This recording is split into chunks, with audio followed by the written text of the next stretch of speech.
雪儿不怕，哥在呢，哥在这儿，你会好起来的，一定会的。我叫林凡，蓝星一个普通大学生，做实验的时候不小心发生了意外。再睁眼就成了这个家徒四壁、父母双亡的大柱落魄书生林凡。唯一的妹妹躺在床上高烧不退，却情急郎中，来不及药。林凡，给老子滚出来！欠债还钱，天经地义。再不滚出来还钱，你这破房子就归老子抵债了，听见没有？想死！又是这帮恶霸，他们之前就没少勒索原主的父母，现在又捏造欠债，想要来霸占房产，真当我是软柿子随便捏吗？赵四，我家什么时候欠过你钱？你再胡搅蛮缠，我可要去报官了！报官？你去呀！看县太爷是信我，还是信你这穷的叮当响的书生？识相点儿，赶紧还钱！没钱就赶紧把房契交出来，不然老子把你那病秧子妹妹拖出来卖了换钱！该死！这个世界地痞无赖和官府勾结，报官确实奈何不了他们，难道只能被欺负？我不甘心！显示到宿主强烈不甘与潜在工业接触，大国重工系统已绑定。本系统旨在辅助宿主空登科技树，打造最强工业帝国。宿主完成任务就能获得各种奖励以及工业点，工业点可用来抽奖。新手大礼包已发送至系统空间，请查收，内含格斗术、新通缉，是否立即领取？领取！系统，穿越壁垒的系统终于来了！领取！立刻领取！恭喜宿主获得格斗术精通级。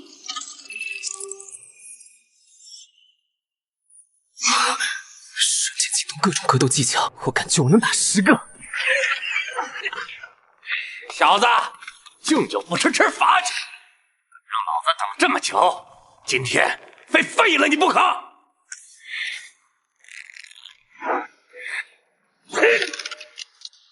恭喜宿主触发任务驱赶恶霸，任务要求击退张三及其同伙，确保自身与妹妹林雪儿的安全。任务奖励火药基础配方，工业点加200。火药，这可是古代大杀器，来的正好，刚好拿你们试试手。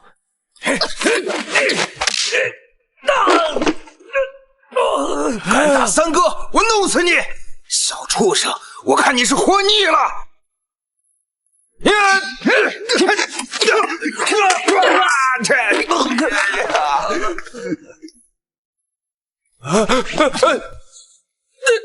你刚刚说要拖走我妹妹抵债，误会，林公子，林爷爷是误会啊！小的有眼不识泰山，您大人有大量。误会？那这扇门也是误会。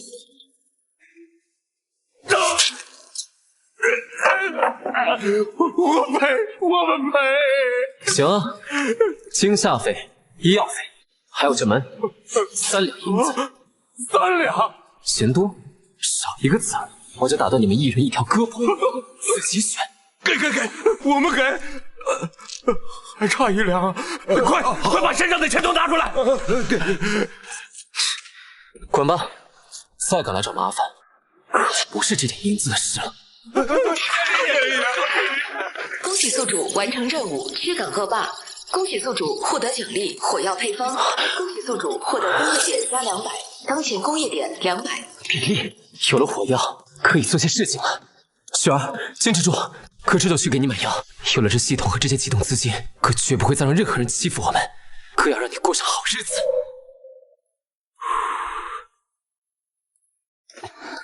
雪儿，喝药了，喝了就好了。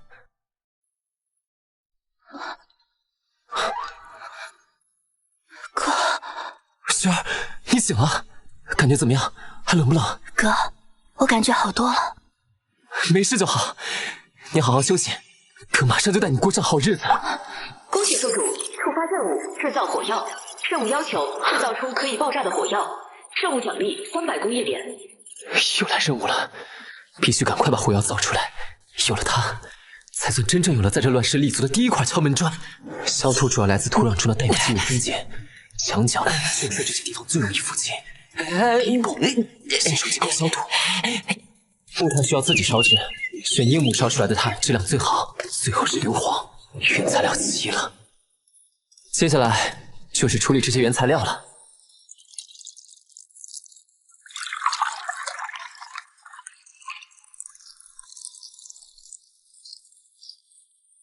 接下来就是按比例混合了，1硝2黄3木炭。口诀简单，但实操起来还是很难的，一个不小心还会炸。理论上应该成了，等明天干了，就去后山找个没人的地方试试。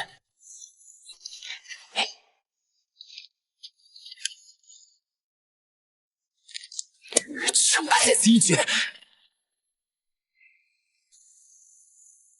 一定要成啊！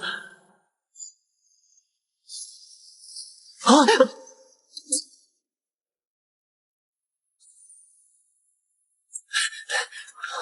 成功了！成功了！恭喜宿主完成任务，制造火药。恭喜宿主获得奖励300工业点，当前工业点500。500工业点了，还差一半就能10连抽了。刚刚那是什么？竹筒怎么会炸？妖法！力反悔妖法！怎么可能是妖法？能爆炸？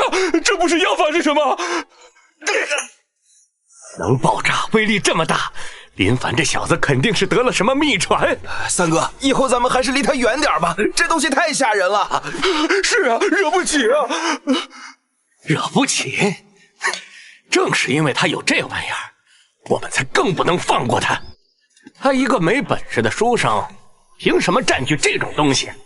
县里的王老爷最喜欢搜罗这些稀奇古怪又厉害的东西，他知道林凡手里有这种能爆炸的秘术。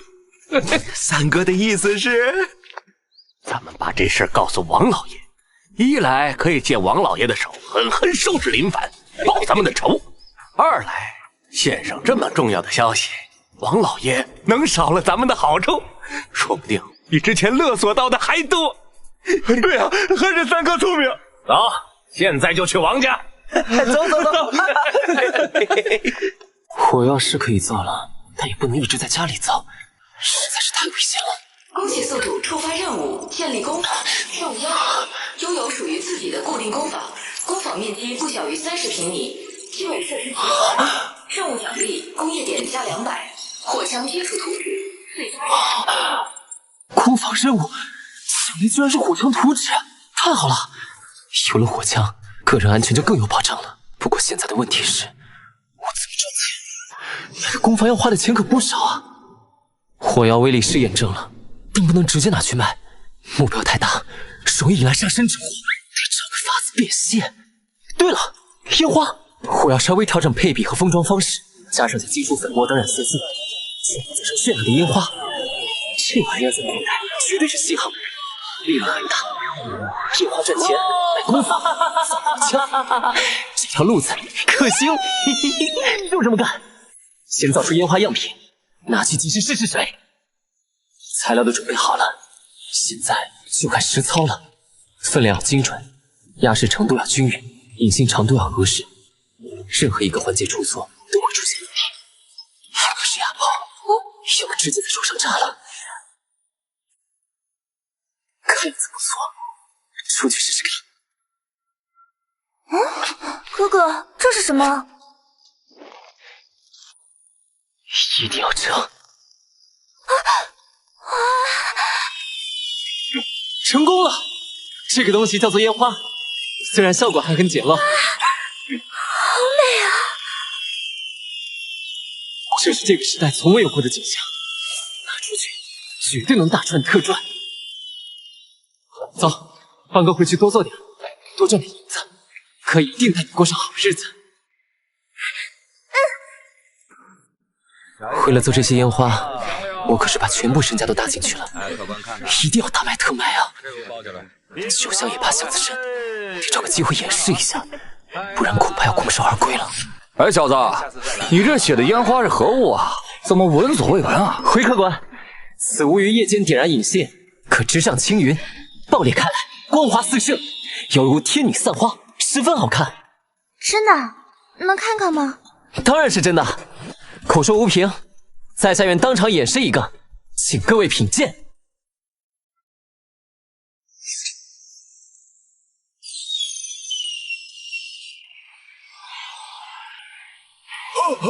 老天爷，这是什么东西啊？飞上天了，还会发光！神了，真是神了！小哥，你这烟花确实很有意思啊！如果是到了晚上，肯定会更加壮观，特别是多个烟花一起放的时候。小哥，你这烟火怎么办？我要10个。我要一个！别急，我要2个。果然，物以稀为贵，看样子今天能大赚特赚了。烟花制作不易，材料珍贵，1两银子一个。没问题，这是10两银子。赚大了，趁着天还没黑，赶紧去把工房的事情敲定了。这铁匠铺看上去不错，当做工房应该能满足系统的要求，而且这家铁匠铺正好在出手。店家，你这铺子想盘出去，多少银子？是啊，急用银子。怎么，你想接手？30两银子，包括这铺面后面的小院啊。还有我这些老伙计，都是你的。25两，现钱。成，就当交个朋友。25两现银，这铺子归你了。嘿嘿。我看你身强体壮，要不留下来给我打下手，1月给你1两银子，怎么样？真的？当然是真的。以后我一个人肯定忙不过来。感谢东家。终于有了属于自己的根据地了。恭喜宿主完成任务，建立工坊。恭喜宿主获得奖励：火枪金属图纸碎发式。恭喜宿主获得奖励：工业点加200，当前工业点700。任务完成了，这个铁匠铺果然能满足系统要求。现在还差300工业点就能抽奖了，还要抓紧把火枪造出来，这样能极大保证自身的安全。王老爷，千真万确，小的亲眼所见呐！那林凡弄出了能爆炸的玩意儿，声音响得很，地上都炸出坑了。哦，一个穷书生能研究出威力这么大的玩意儿？王老爷，我说的都是真的。哎，对了，老爷，最近市面上不是流传那种叫烟花的神奇玩意儿吗？晚上能飞上天发光那个卖的可贵了，就是那林凡弄出来的。哦，烟花也是那个林凡搞出来的？是他，绝对是他。小的打听清楚了，他现在啊盘下了西头李虎家的铁匠铺，就在那儿鼓捣呢。老爷，如今这世道，北边匈奴蠢蠢欲动，各地也不太平。听说州府那边都在加紧备武，若这火药真有张三说的那般威力，哪怕只有其1、2，用于武装咱们自家的后院，那都是了不得的力量啊。不错。即使它威力没传说中那么大，但是这做烟花之法如今也是奇货可居啊。若能掌握在手，便是一条源源不断的财路。那林凡一个破落书生，无根无凭，何德何能占据此等秘术？理应献给老爷您这样的乡绅贤达，方能物尽其用啊。行了，这事我知道了，你下去领赏吧。谢老爷，谢老爷。你去一趟那铁匠铺，见见这个林凡，先礼后兵，让他识相点，把那能爆炸的东西和烟花的制作方法交出来。若是肯献上，可以许他些银钱，让他在铺子里做个管事；若是不识抬举，在这县城还没人敢驳我王家的面子。火枪结构比我想象的要复杂些，主要是激发机构，枪管锻造、内壁打磨是难点，需要耐心和技巧。好在有这铁匠铺的基础工具，李虎的技术也不错，打造的零部件稍稍加工就能用。东家，你要打造的这些我都没见过，他们是做什么用的？等做出来你就知道了。恭喜宿主触发任务：工业的锋芒。任务要求：成功制造出一支可激发的火枪。任务奖励：工业点加300。新任务，300点工业点，加上之前的700点，刚好够10连超。必须赶紧把火枪造出来。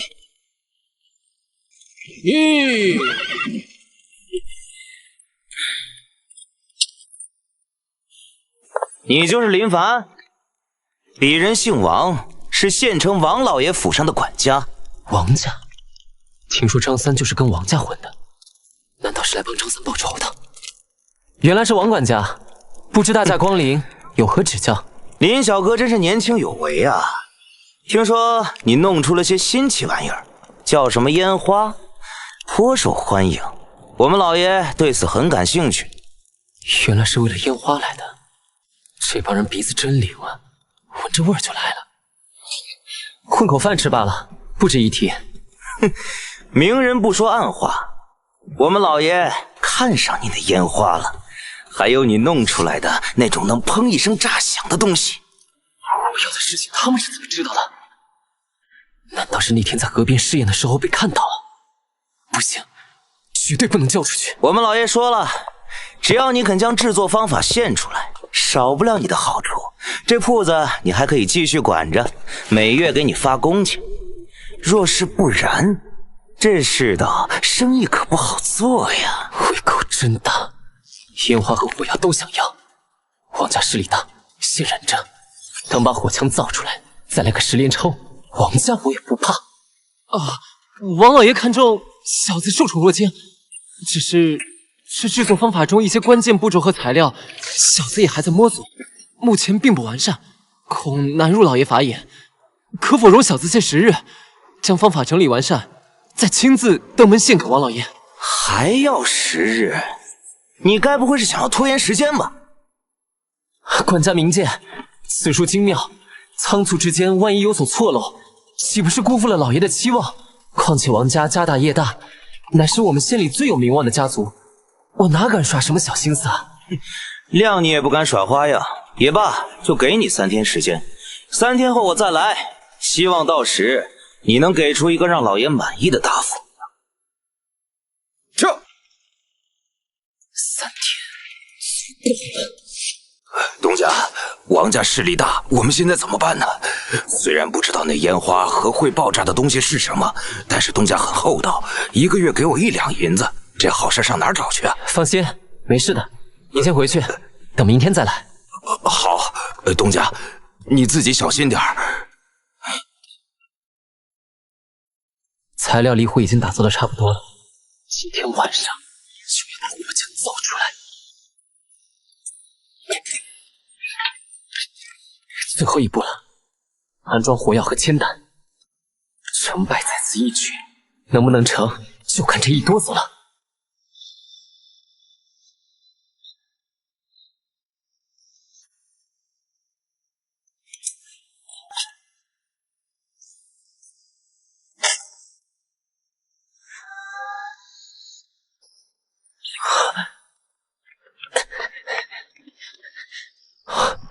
成功了，真的成功了！我手搓出了火枪。恭喜宿主完成任务，工业的锋芒。恭喜宿主获得奖励，工业点加300，当前工业点1000。1000点了，可以10连抽了。皇家对我觊觎不已，一定要抽出好东西来啊！系统10连抽。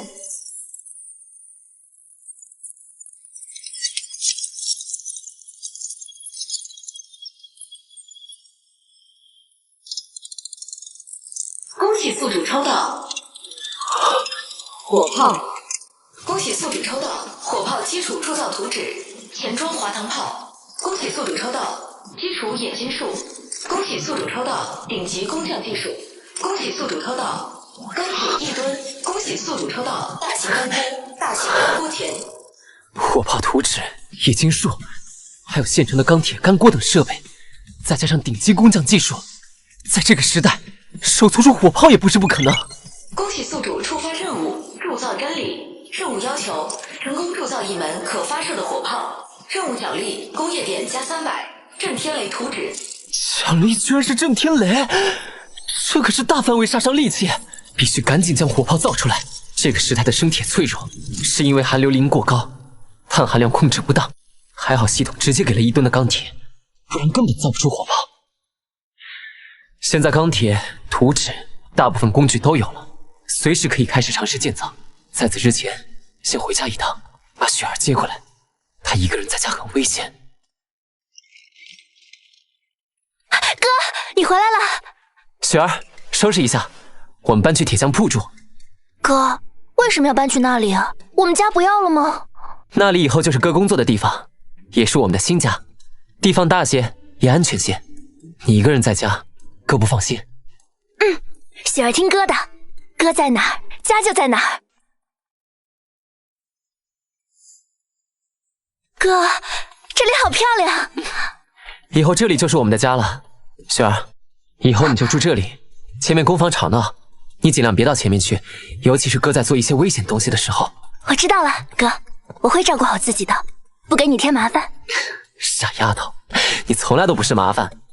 等哥忙过这阵，就送你去看最好的大夫，调养好身体，再请先生教你读书识字。真的吗？谢谢哥。雪儿安顿好了，接下来就是建造火炮了。打造火炮第一步，先做出模型。施拉法太复杂，泥范法成功率低，最适合目前条件的是泥木翻砂法，用粘土和沙土混合制成模具，然后浇入铁水。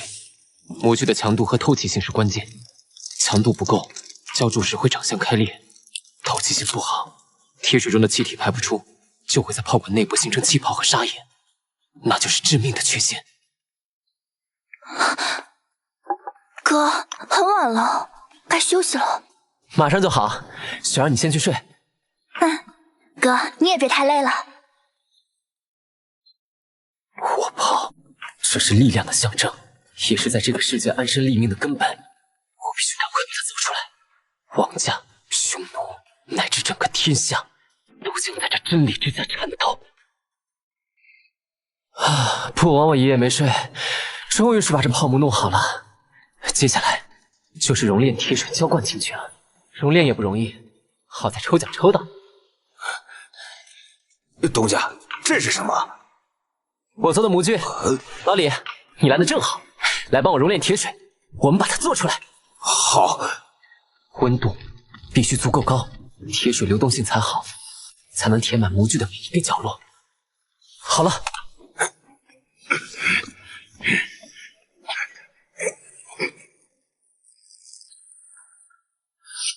一定要成功，一定要成功！完成了。东家，这到底是什么？你打造的东西我都没见过。这叫火炮，威力巨大，可打击数百步之外的敌人。数百步？老李，你看好它，我去做烟花卖。最近那个烟花也是东家做出来的，东家真乃仙人也。瞧一瞧，看一看来，看这个，是看一看，蛮好的，这都新做的，咱们去前面看看。新鲜，那个好的呀，是啊，这个好看。烟花，那是何物？殿下，听说是一种晚上能飞上天发光的稀奇玩意儿，前些日子有人放过，可好看了。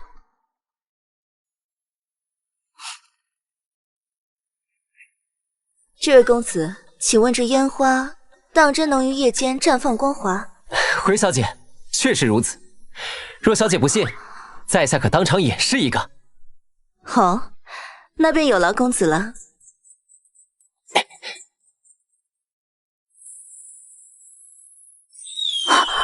竟然真的能飞上天！这么神奇的东西，居然只是个玩物。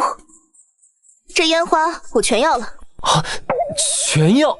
小姐，这数量不少。放心，我有银子。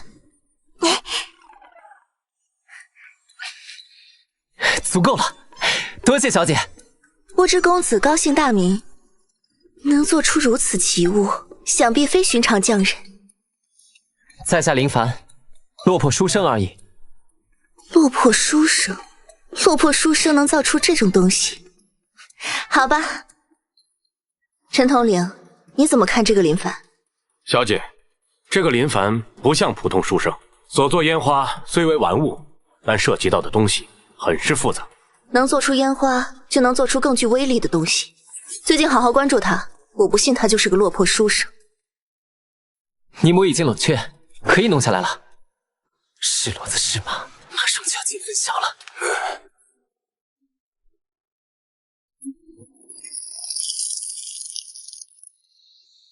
好神，下降过，都很完美，成功了！老天爷，真造出来了！东家，您真是仙人呐！这还只是第一步，后面的工序还多着呢。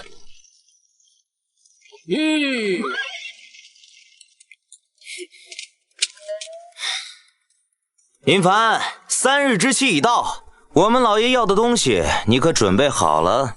哎呀，王管家，您可算来了，我正要跟您禀报呢。哦，该不会又要找借口拖延吧？管家明鉴，不是我拖延，实在是这祖传秘术玄奥非常。我这几日日夜钻研，终于有了重大突破。重大突破？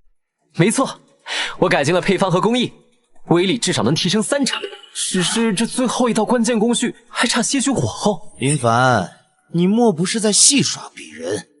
不敢不敢，我一个穷书生，怎么敢戏耍管家和老爷啊？哼，谅你也不敢。既然如此，鄙人便再多给你3日时间。3日后若再见不到完整的秘法，后果自负。哼，多谢管家宽限。3日后，我定当奉上完整秘法。王老爷，你想要我的秘法？好啊，等我造出真正的真理，一定亲自送到你王家大门口，让你好好见识见识。东家，王家的人3番5次来，我估计很快就要失去耐心了。别担心，东西马上就要做好了。区区王家，不值一提。接下来是糖孔，铸造成的泡糖还很粗糙，必须进行精加工，扩大至标准口径，并尽可能提高内壁的光滑度。最好是有糖床，可惜我这并没有。做水泥糖床太不方便了，只能我自己手操。还好有系统奖励的顶级工匠技术，虽然肯定比不上糖床精准，但应该也可以。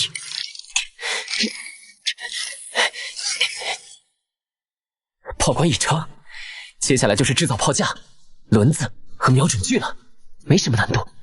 王家，你们的末日进入倒计时了。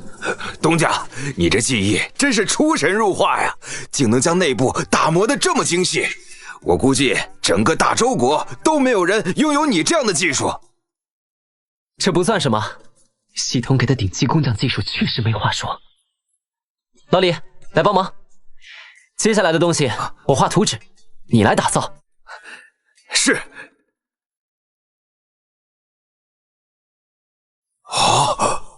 哇！太精致了！相比这个，我之前打造那些东西都是垃圾。别这么说，能打造出来吗？放心吧，东家，图纸都给我了，我肯定能打出来。那就交给你了。东家，搞定了。不错，你先休息一下。好，东家，你有什么事情第一时间叫我。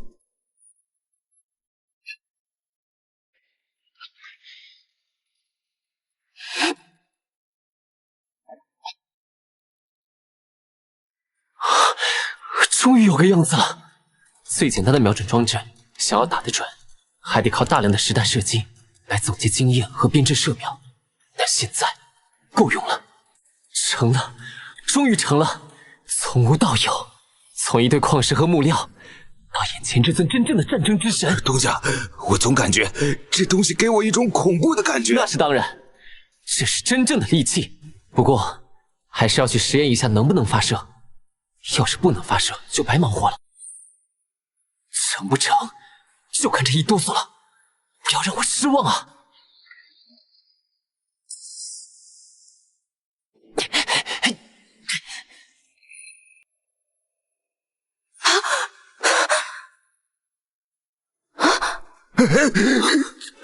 成功了，射程威力远超预期，这就是真理的声音。恭喜宿主完成任务，铸造真理。恭喜宿主获得奖励，工业点加300，当前工业点300。恭喜宿主获得震天雷图纸。任务完成了，震天雷图纸到手。试射的动静太大了，肯定惊动了各方，必须立刻清理痕迹，将火炮转移回铁匠铺。皇家恐怕要狗急跳墙了。废物，连一点有用的信息都查不到。昨夜那声巨响到底是怎么回事？老爷恕罪，老爷恕罪，小的打听了一圈，都说那声音是从河边传来的，可具体位置谁也说不清啊。老爷，昨夜那声响动非同小可。张三之前说过，林凡在后山弄出能爆炸的玩意儿，小的怀疑昨夜之事极有可能与那林凡有关。林凡，他一个穷书生能弄出这般动静？老爷，宁可信其有，不可信其无。若那巨响真是林凡所为，说明他掌握的东西威力远超我等想象。说得不错，此次断不可再留，必须趁其羽翼未丰，彻底将秘术夺过来。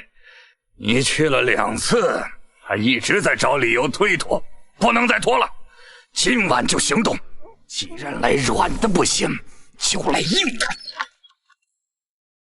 老爷，黑狼到了。黑狼，你来的正好，有一桩生意要交给你。王老爷请讲，价码何事？弟兄们刀山火海也去的。目标是西头铁匠铺的林凡，我要你带上你的人，配合我的家丁，今晚此时去把他的铁匠铺给我踏平，将他活捉回来，逼问出他手里的所有秘方。活捉？要是他反抗呢？打断手脚，能说话就行。事成之后300两银子。300两，成交。东家，外面有几个人一直在我们店铺门口徘徊，看样子不是什么好人呐。昨天晚上的动静不小，看来是被王家的人知道了。哥，别怕，雪儿，哥早有准备。今晚你待在里屋，无论听到什么声音，都不要出来。哥，你小心。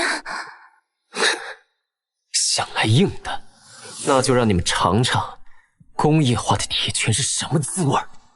老李，来帮我打扫东西。不知道对方会来多少人，多做点准备准没错。赶紧把震天雷造出来。东家，要做什么东西？等下你就知道了。我去织魔，你烧铁水，抓紧时间。好，东家。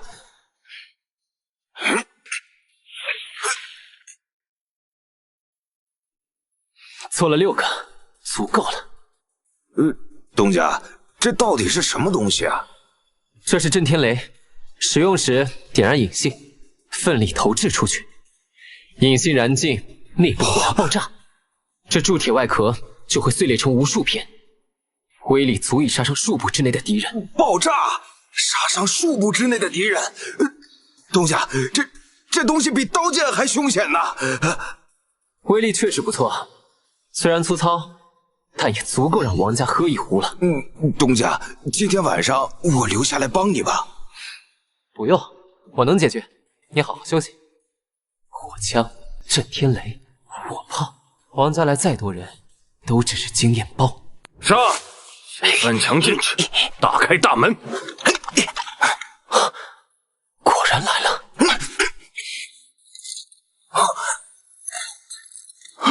什么东西啊！妈的，被发现了！强攻，给我炸开门！赏你们的！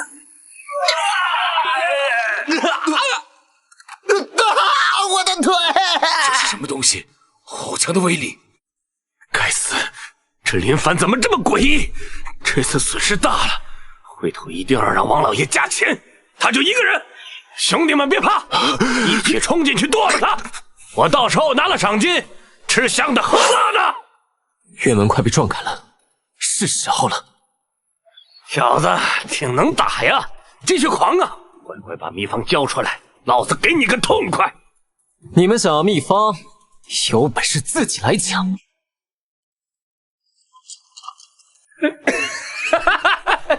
你的倚仗就是这破玩意儿！兄弟们，给我冲！无知，正好用你们来试试我这火炮的杀伤力。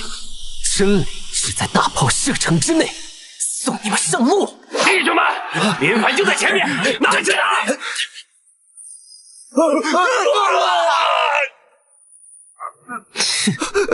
那是什么？黑狼老大直接被炸死了！这林凡是魔鬼，害怕！这就是与我为敌的下场。算时间，应该差不多了吧？黑狼做事肯定没有问题。老爷，我们很快就能知道，到时候我们王家必定更上一层。老爷，大事不好了！老爷，老爷好好在这儿呢，说什么胡话？不是，老爷出事了，是黑狼，黑狼还有其他人全没了。妖怪，林凡家里面有钢铁妖怪，他吐出一个黑色的圆球，一下就把黑狼他们都弄死了。什么全没了？你说清楚！黑狼他们几十号人对付不了一个林凡，不是人，林凡他不是人。他睁开一块布，里面是个黑乎乎的铁管子，比腰还粗，然后就是打雷一样响，火光一闪，黑狼老大还有前面的弟兄们一下就没了，身体都碎了，地上还有好大一个坑。妖法，林凡果真会妖法？不是妖法。是河边炸响的那个东西，能爆炸，威力这么大，不能就这么放弃了。老爷，可那东西太凶险了，林凡有此物在手，我们动不了他。硬抢自然不行，但我们可以借力。别忘了，这个县城里谁最大？老爷是说周县令？没错，周县令。林凡私藏如此凶险之物，在家中肆意施展，杀伤人命，这分明是危害乡里，图谋不轨呀！何况他一个穷书生，哪来的这等凶器？必是来历不明，居心可诛。老爷高明，只要禀明周县令，查封林凡的工坊，收缴那凶器，到时候那东西落到县衙手里，以老爷您和县太爷的交情，嘿嘿，那凶器就是我们的了。正是。林凡呀，林凡，你有这等宝贝，却不知怀璧其罪。你以为杀了黑狼就完了？明天一早我就让你知道，在这县城里，光是有蛮力是不够的。走，现在就去备礼，天一亮就去拜访周县令。陈统领，方才那2声巨响，堪称地动山摇，威力极强。你确定是林凡搞出来的？殿下，千真万确。据探子回报，是王家觊觎林凡的技术，派人抢夺。没想到林凡能搞出这么大动静。巨响之后，王家圈养的那些亡命徒狼狈逃窜，如丧家之犬，口中狂呼妖魔铁怪。面对数十亡命徒的夜袭，非但无恙，反而弄出这般惊天动地的动静。陈统领，你我亲眼见过他拿烟花巧夺天工，而这巨响恐怕是汉室之器，我大周国岂不是天下无敌？不错，这种杀伤力，即便是在两军对垒的时候，也能起到很大作用。传令下去，明日一早备车，我要亲自去会一会这位林先生。殿下，我这就联系县尉，增派人手护卫殿下，不然我们几人去恐怕过于危险。不，若他真有恶意，凭此等手段，再多护卫又有什么用？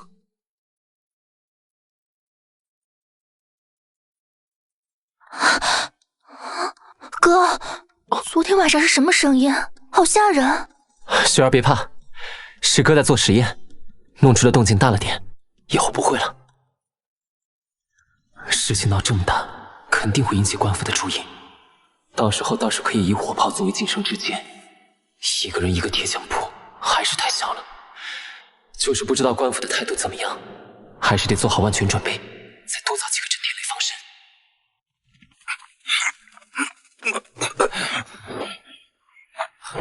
老爷，都准备好了。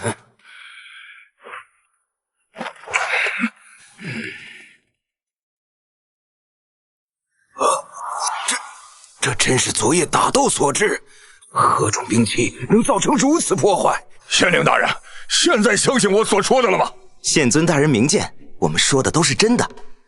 是啊，周大人，都是为了县里安全着想啊。没想到林凡一个穷书生，竟然能弄出威力这么大的东西。等我收缴了上报朝廷，岂不是大功一件？你就是林凡？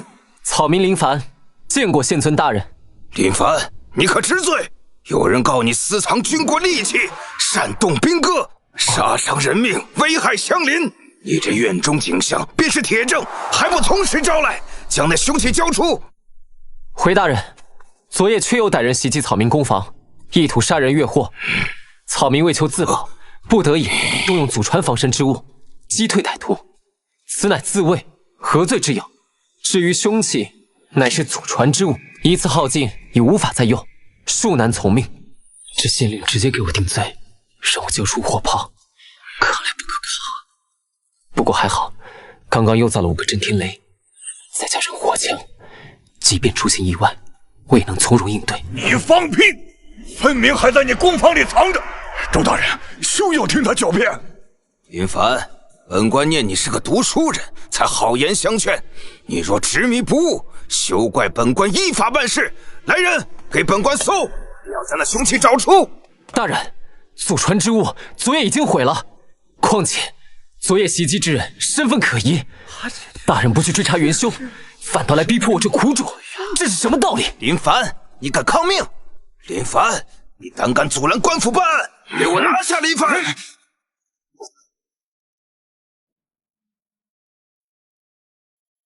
住手！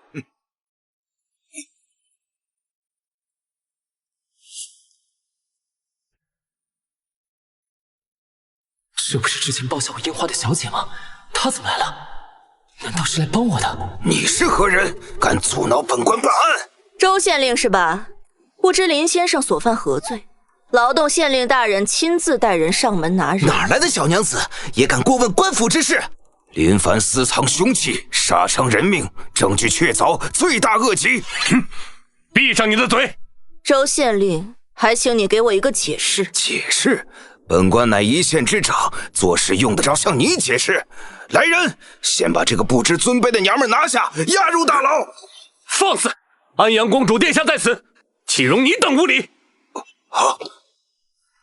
真的是公主殿下，臣周永年不知公主殿下驾临，多有冲撞，罪该万死。你方才说本宫是哪里来的小娘子？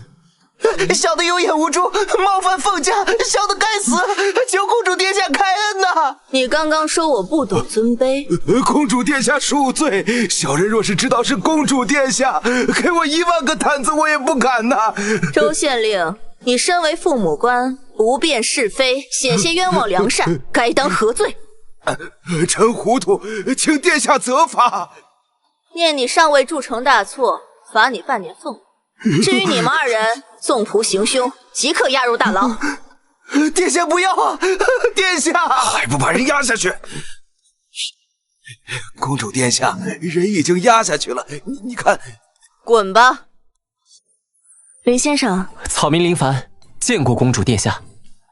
没想到当初包揽我樱花的是当朝公主，而且看上去还很和善。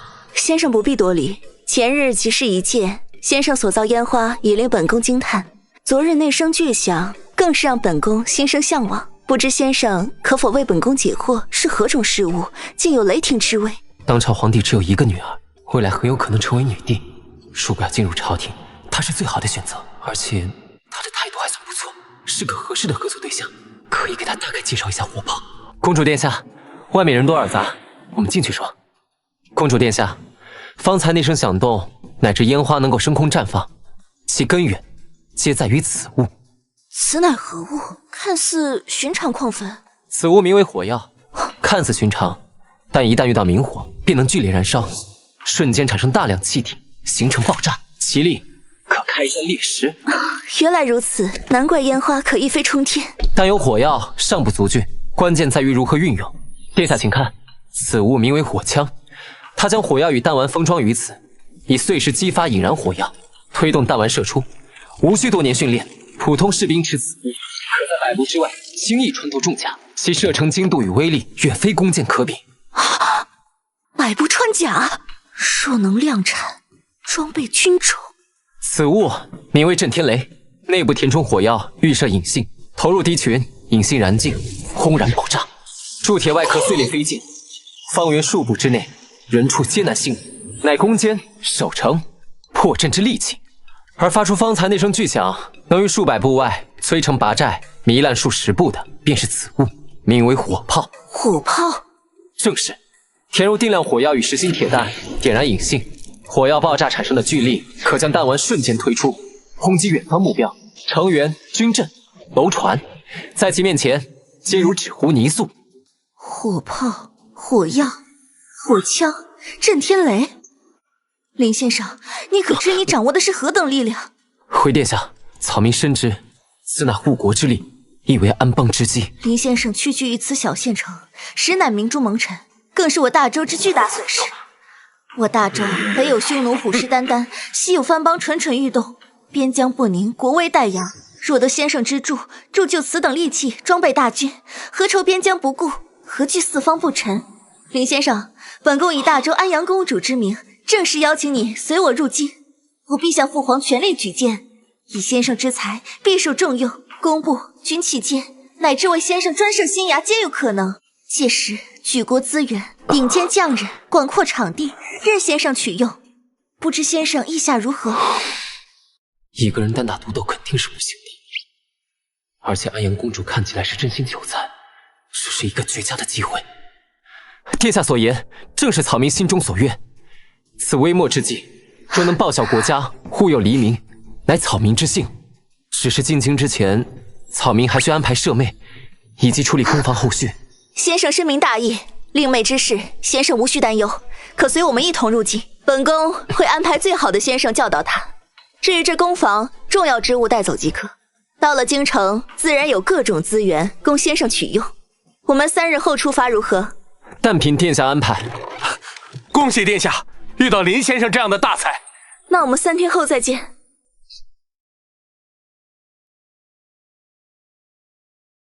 雪儿，哥哥要去京城做一番大事，你愿意跟哥哥一起去吗？哥去哪儿，雪儿就去哪儿。雪儿，放心，到时候哥找最好的大夫，彻底调理好你的身体，找最好的先生教你读书明理。哎，东家，你放心去，铺子有我老李看着。好，保重。林先生，我们出发吧。800里加急，匈奴犯变，先锋已破黑风岸，距我县不足200里。什么？怎么办，诸位？这可如何是好？匈奴凶残，所过之处鸡犬不留啊！大人，县城守军满打满算不过300，且多为老弱，弓弩不足，甲胄不全，平城固守，恐怕撑不过3天。要不我们弃城而走，护送百姓南撤？不可，弃城而逃，按律当斩。况且匈奴多为骑兵，我们如何跑得过？公主殿下，您来了。如今匈奴大军压境，我们如何是好啊？张守备，城中可用青壮有多少？粮草、滚木、雷石可充足。回公主，若强行征发，可得青壮1000余人，但未经训练，恐难当大任。粮草尚可支撑半月，守城器械则严重不足。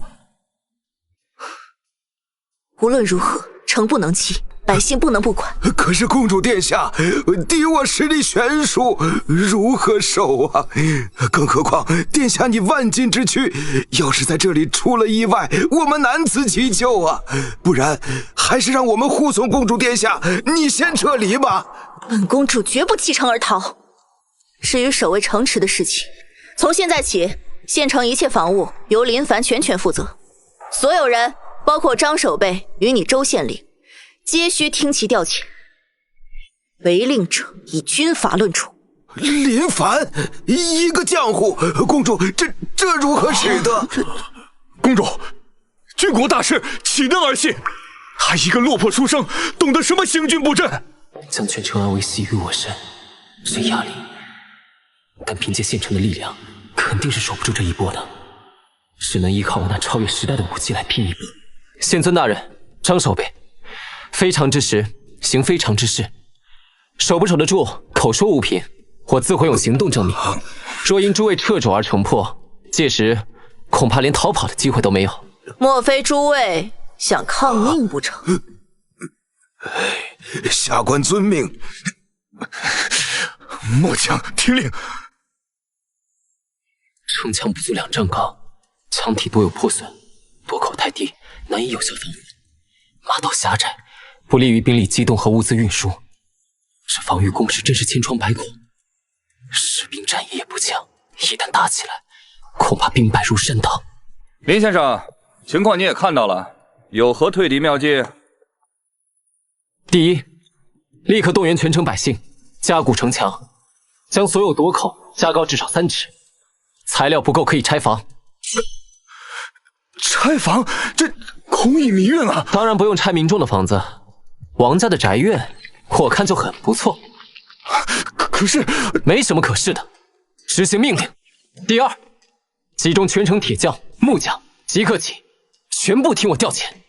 第三，将库房所有铁料、火油、棉布等资源集中起来。是。时间紧迫，长话短说，我们需要制造3件东西：第一，大型投掷器；第二，火枪零件；第三，实心铁弹。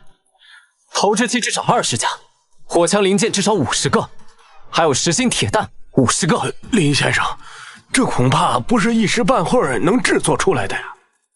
现在情况紧急，大家克服困难，等到守城结束，我为大家请功。好，我们尽快。老李，你有经验，一定要督促好，确保质量。东家放心，去做吧。走走。辛苦你了，城内秩序已初步稳定，百姓见你有条不紊，恐慌也减轻了不少。多谢公主。此战你有几分把握？若是冷兵器对攻，半分也无。但有了投掷器和火枪，我一定能让匈奴在这座城下流尽鲜血。恭喜宿主触发任务果汁屏障，任务要求击退匈奴先锋部队，任务奖励工业点加300，开花弹图纸。300工业点，开花弹图纸，这奖励可以啊！这一仗必须赢。老李，打造的怎么样了？已经打造差不多了。东家，你先检查一下火枪，尺寸、规格都符合要求，可以进行组装了。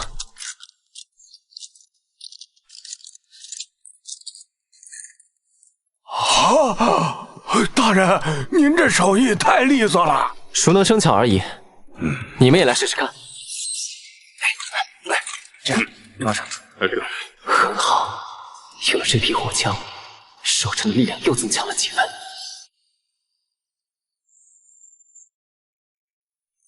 林将军，此物当真比弓箭好用？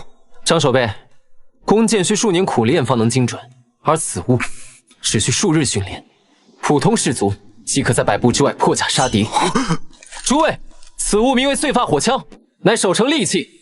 现在我教大家如何使用。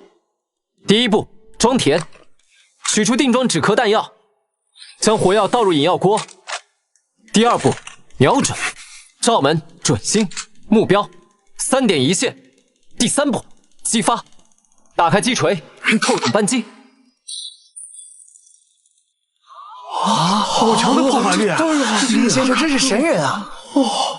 注意，火枪射击后会产生后坐力，肩膀要抵紧枪托，还有枪管会发热，严禁用手直接触摸。明白。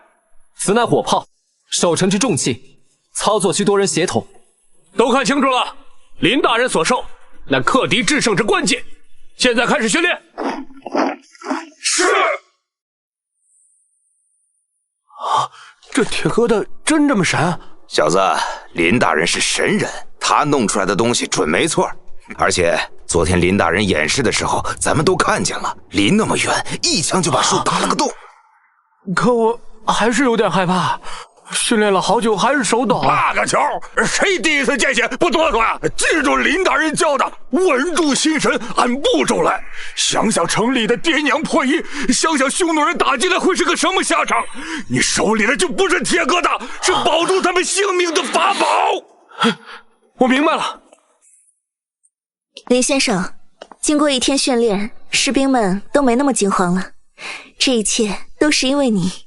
公主殿下，你怎么来城墙了？匈奴先锋很快就到，这里危险，你还是赶快回去吧。不，我就在这里和你一起守城。我相信你一定能击退匈奴。公主放心，东西都已经打造好了，一定能击退匈奴，不让公主失望。撤！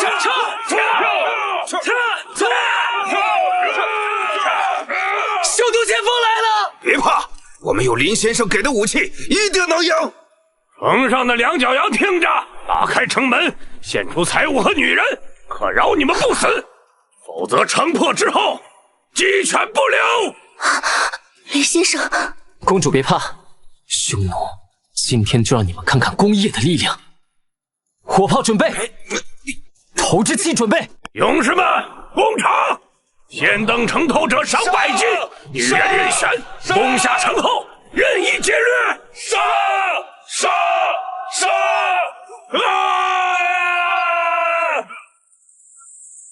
火炮开炮，投掷器投掷。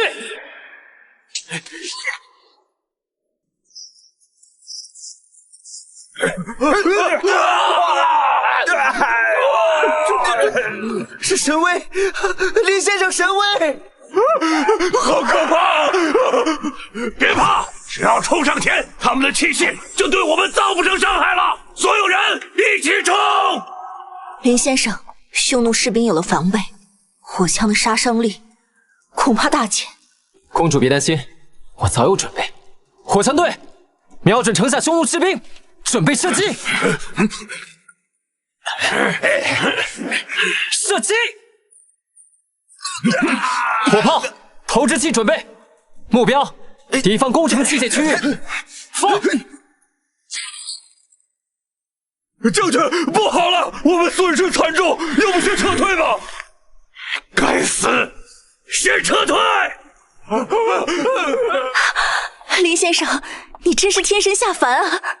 有你在，此城无忧矣。匈奴吃了大亏，下次再来必然会有备而来。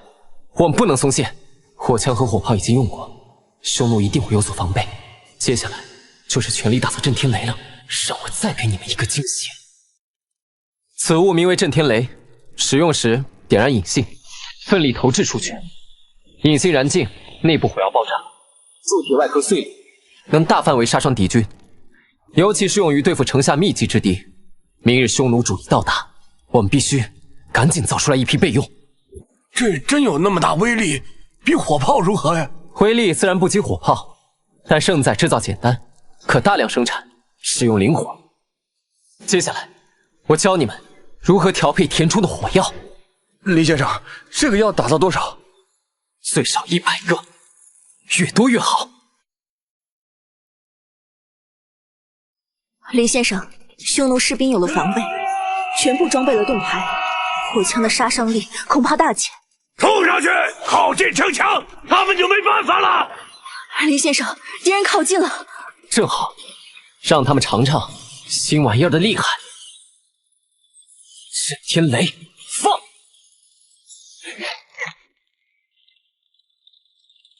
什么？做了这么一个黑球就想对付我们？痴人说梦。只是雷霆之威，我们根本抵挡不住。就是现在，敌人已经溃败。火炮、火枪射击！兄弟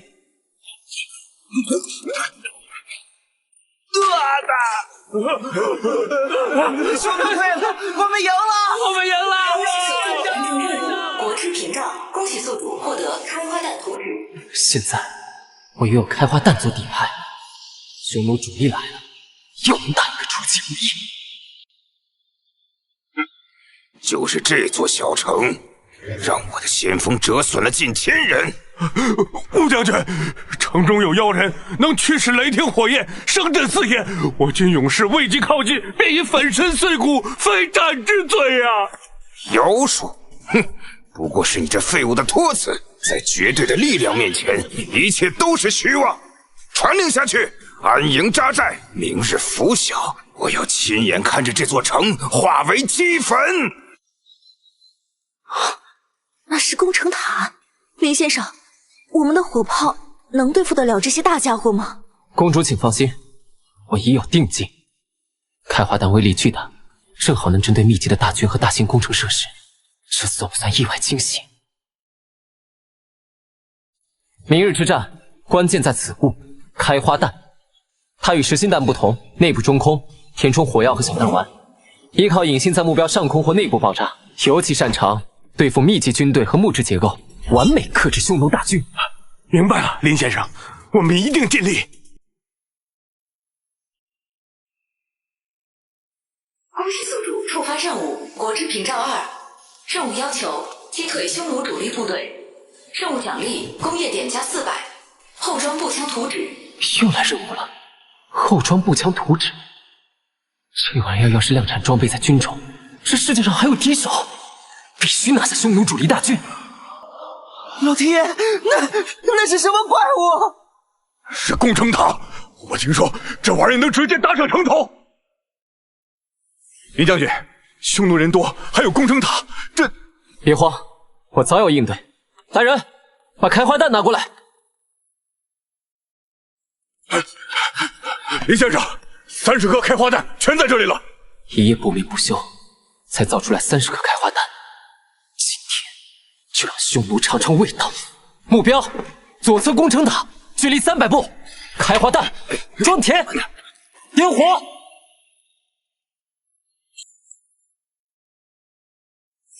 这是什？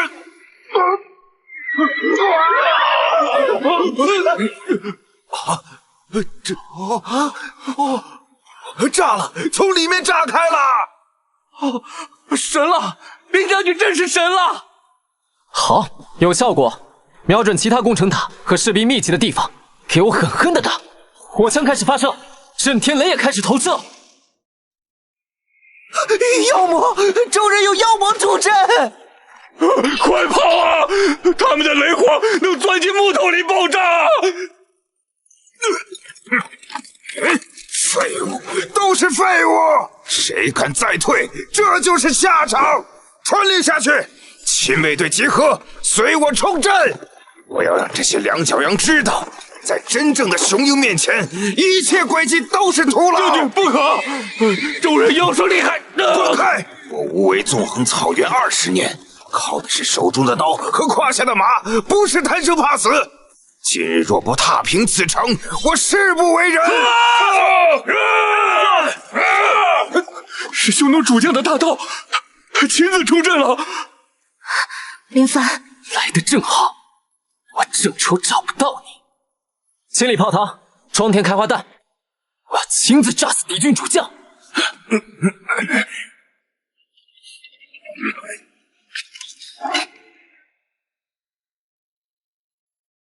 就是现在！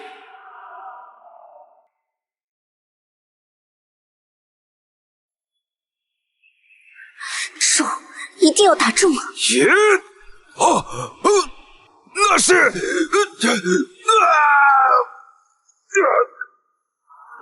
死了！吴将军被天雷炸死了！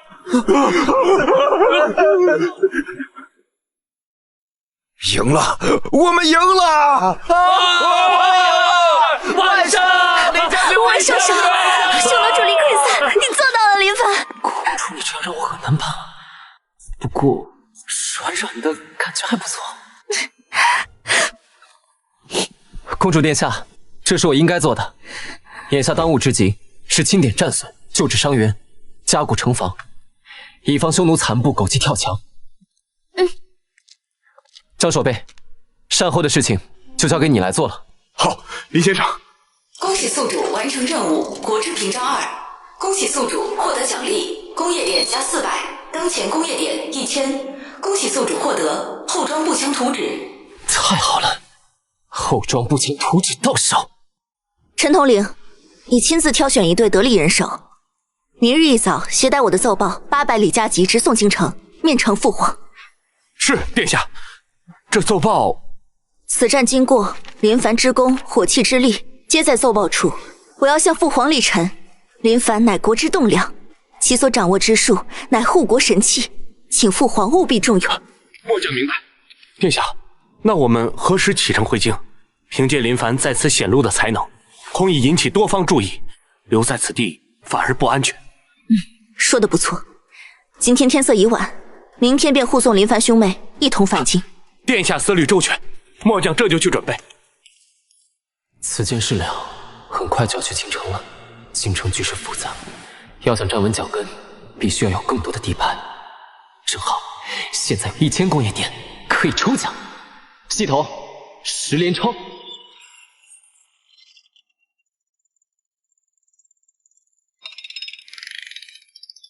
都市速度抽到水利机床制造图纸、高炉建造图纸。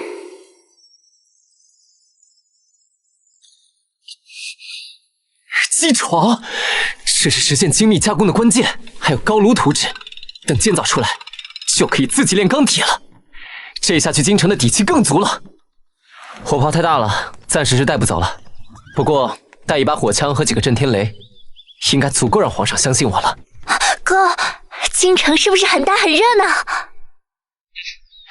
应该比县城大很多，人也多很多。京城乃天子脚下，汇聚四海之珍，八方之人，自然不小。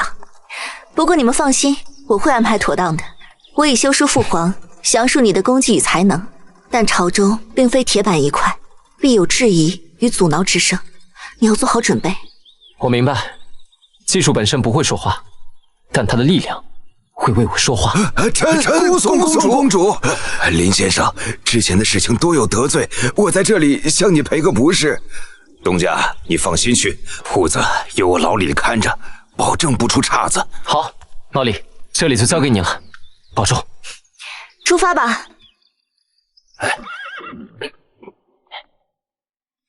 再见，公主。慢走啊！一路保重啊！再见，大人。再见，林大人。我林帆来了。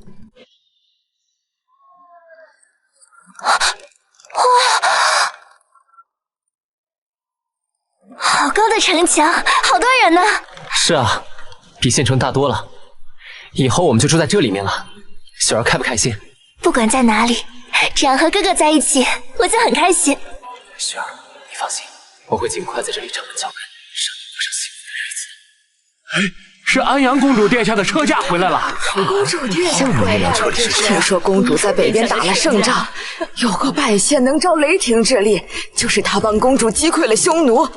马车里的人，莫非就是他？老爷，刚得到消息，安阳公主的车驾已入城，同行者中确有那个叫林凡的男子，还有他的妹妹林雪儿。确定是那个造出火炮的林凡？确定，公主殿下似乎极为看重他，一路同行。一个不知从哪个山沟里钻出来的穷书生，仗着几分奇技淫巧，攀上了公主的高枝，就以为能一步登天了，还敢触我王家的眉头，把我族弟送进了大牢，真是不知所谓。老爷，此人如今胜券未明，我们不必我们动手，你去找几个御史台的朋友，就说此子来历不明，所用之术近乎妖邪，在北疆虽有小功，却性情暴戾，滥杀无度。总之，我让他顺顺当当的见到陛下。还有，公主也不可能时时刻刻跟着他，你去打点一下，让他知道得罪我王家是什么下场。小人明白。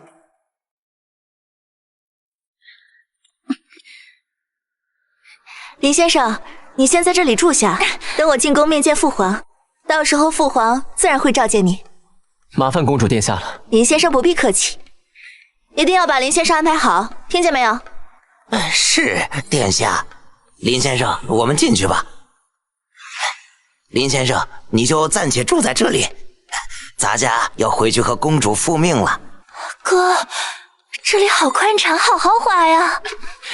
你喜欢就好，先去收拾一下东西吧。你就是林凡？正是在下。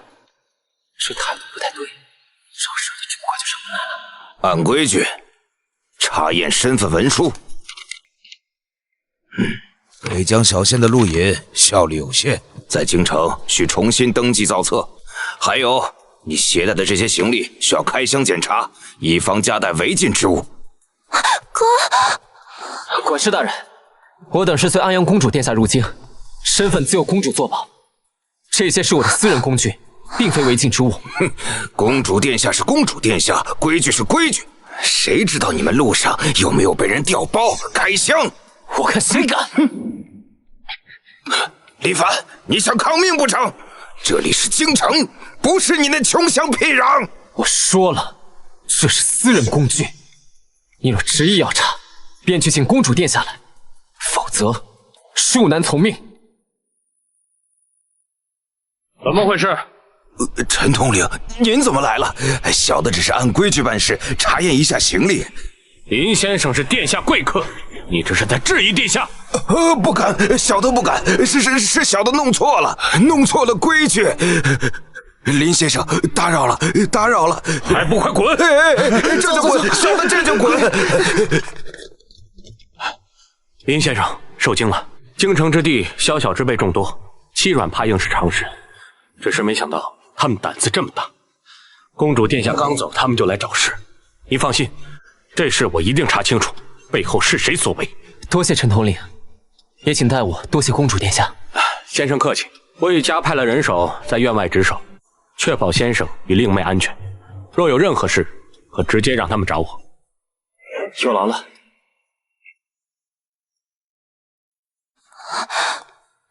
哥，刚才吓死我了。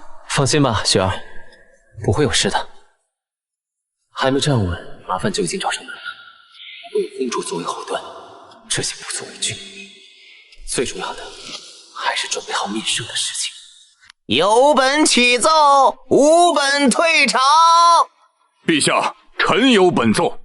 近日京城传闻，北疆有书生林凡凭借奇巧火药之术，助安阳公主殿下击退匈奴。此功虽实，然其人所用之法闻所未闻，近乎妖邪。且闻其性情暴戾，在北疆杀伤无算，有违天和。臣恐此非国家之福，请陛下将其捉拿下狱，详查一番。陛下，臣附议。林凡出身卑微，来历不明，其所持之术若流传开来，恐动摇国本，祸乱民心，当严加审查，不可轻信。两位御史此言差矣。那林凡能造出利器，助公主殿下大破匈奴，解北疆之围，此乃大功，岂可因术之兴起而加罪？说所言极是，怎么能这样？对呀，但是陛下，赵尚书所言确有道理。然治国之道，在德不在力。林凡之术威力巨大，若掌控不当，或为野心家所用，则国将不国。臣非是要加罪于他，只是觉得此等力量必须牢牢掌控在朝廷手中，需对其人其术进行严格甄别与考教，方可酌情任用。此乃老臣持重之见，望陛下三思。王侍郎的意思是，我大周将士的鲜血还比不过你们文人一句老成持重。没有林凡，北疆如今已是焦土。甄别考教，莫非是要把功臣当囚犯审吗？赵尚书言重了，正因其功大，才需慎重。若其心术不正，将来酿成大祸，谁来承担？够了，功过是非，空口无凭。传朕旨意，明日辰时召林凡于殿前觐见，朕要亲自看看这位林先生，届时朕自有分晓。陛下英明。陛下，林凡此刻就在外面等候。宣，林凡觐见。草民林凡参见陛下。免礼。朕听闻你擅造火器，于北疆立下大功。今日朕与诸位爱卿都想开开眼界，你不必拘束，尽情演示。谢陛下。此物形状怪异，不知有何用处？这就是安阳所说的火枪。回陛下，正是燧发火枪，可在100步之外破重甲，杀敌酋。这是100步破甲，我大周最强的神臂弩亦不过如此。陛下，不如让林凡演示一番。允，林先生演示吧。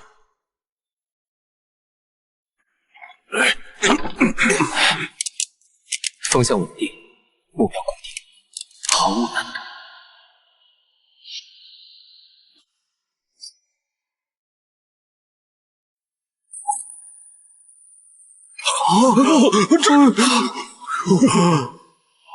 好大的动静啊！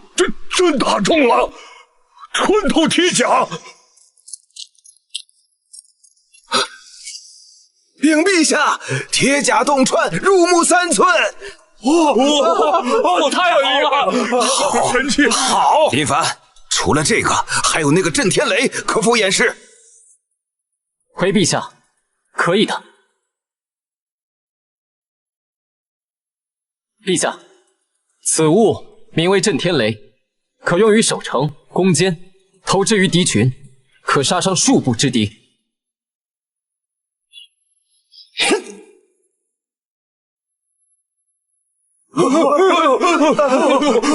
哎呀！陛下，此物声若雷霆，威力惊人，然过于酷烈，有伤天和呀！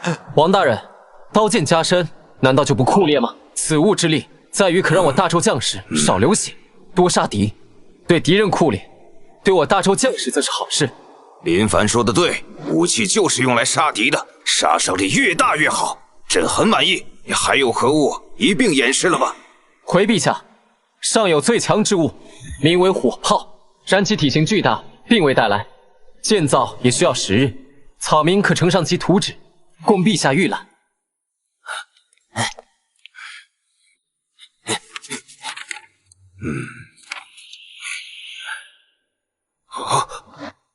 安阳，你此番北疆之行，为我大周寻回了一把真正的神兵利器呀！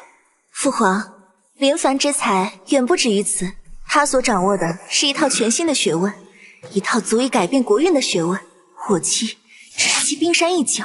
林凡确有大才，不过此等力量过于骇人，若用之不当……父皇，林凡并非野心勃勃之辈，他所求不过是一展所长，护佑其妹，安居乐业。儿臣观其言行，其心中自有准则，绝非滥杀之人。况且他将火炮图纸毫不藏私，直接献上，此等胸襟，岂是心怀叵测之徒所能有？这倒是不错。林凡，在。你所演示的火枪、震天雷，还有所说的火炮，工部与军器件可能仿造。回陛下，火炮其中涉及诸多精微之处，非得其核心技艺与新型工具不可。尤其是那火炮，工艺极其复杂，工部想要仿造，恐怕十分困难。朕明白了，非常之时，当行非常之法。此等人才，若因循守旧而不用，乃朕之过，大周之失。林凡，臣在。你之功绩，朕已了然于胸；你之才能，朕已亲眼所见。朕欲重用你入工部，你意下如何？谢陛下信任，但臣不想进入工部。不想进入工部，那你想去哪儿？臣请于京郊建立大周第一兵工厂，集中天下能工巧匠，专司研发与制造新式火器及相关器械。此厂需独立于现有工部体系，由陛下直接统辖，以确保效率与机密。陛下不可！兵工厂独立于工部，成何体统？此乃乱国之举，此次分明是包藏祸心，迂毁我大周100年基业。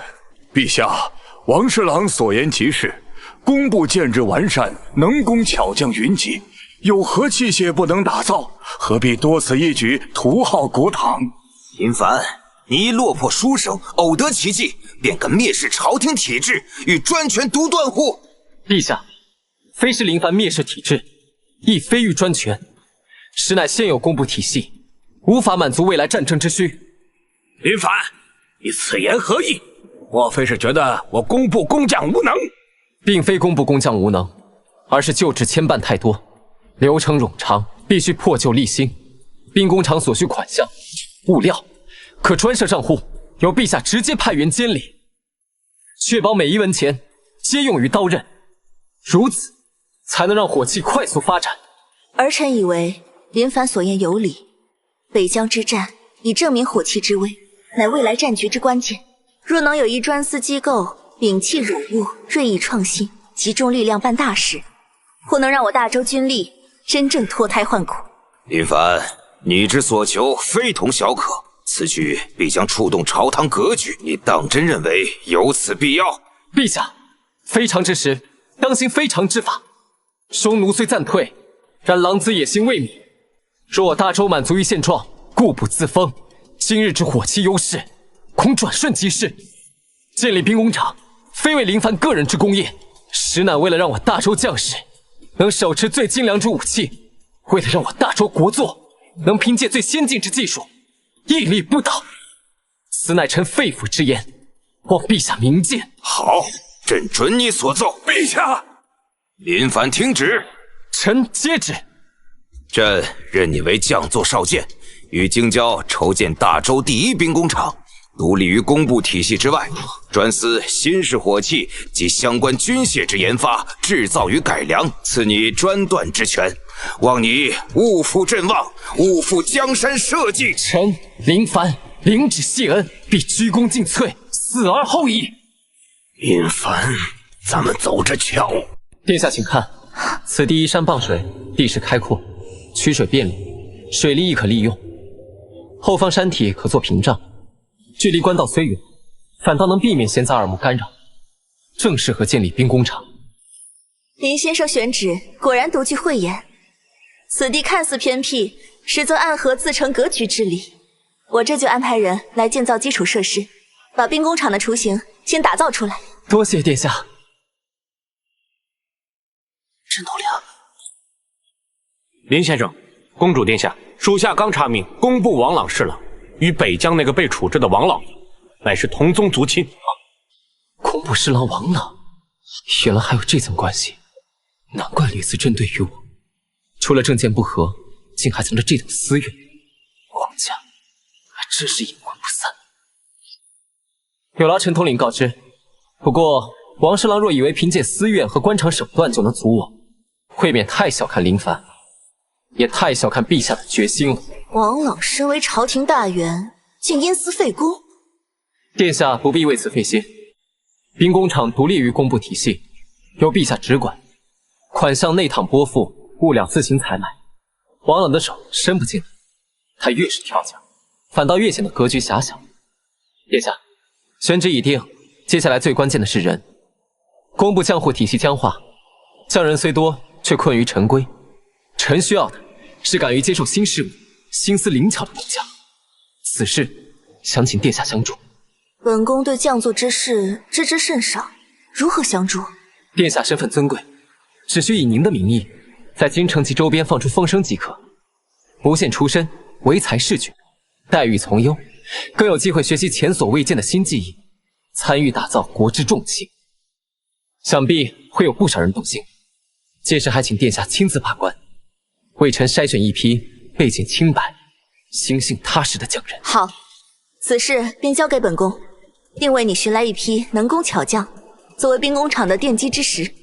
多谢殿下，有此根基，臣便可放手施为。王朗之流不过是工业洪流前的几块石子，无足挂齿。这里将不受任何旧势力掣肘，工业的种子将在此破土而出。王朗，你就好好看着吧。1个月时间，基础设施已全部完工，道路、厂房、水渠一应俱全，只等工匠到位，就能正式开工了。林凡，你要的工匠，本宫为你找来了。这位是李老根，京城有名的铁匠，擅长铸造，他的几个徒弟也都是好手。小人李老根儿见过林大人，早就听闻大人能造出火炮那般神器，今日得见是小人的荣幸。这位是张木匠，这位是王石匠，都是本宫亲自筛选的工匠，个个手艺精湛，为人可靠。多谢公主殿下。好，很好，诸位都是各行各业的能手，从今日起，你们就是大周第一兵工厂的第一批工匠。在这里不问出身，只看手艺，只要用心做事，本官绝不会亏待大家。工钱是外面的3倍，若有创新改进，另有重赏。有了这些工匠，终于可以开始正式建造了。当务之急是先建造高炉和水利基床。高炉能炼出优质钢铁，水力机床能让加工效率倍增。有了这2样，后续制造火枪火炮都将事半功倍。你们随我过来，我先教你们打造高炉。看来这里很快就要大变样了。诸位请看，此乃高炉，与传统炼铁炉不同，它更高大，采用特殊耐火砖砌筑，关键在此处封箱入风口的设计，能让炉温更高。炉膛形状经过改良，能使铁矿石反应更充分。大人，这炉子构造确实闻所未闻，如此设计真能炼出更好的铁。不错，传统方法炼出的铁杂质多，质地脆，此炉配合焦炭，能炼出强度更高、韧性更好的钢。李师傅，你先带人去备烧耐火砖，烧制焦炭，确保材料没问题。大人放心，老汉一定严格把关。你们待会儿跟着我一起建造高炉，有什么不明白的地方，及时问我。是，大人。希望这些工匠不要让我失望，打造出合格的高炉。终于成功了！有了这个高炉，以后再也不用担心铁的问题了。不过，还是要先试一试能不能行。李师傅，火候到了，现在投入混合好的材料。是。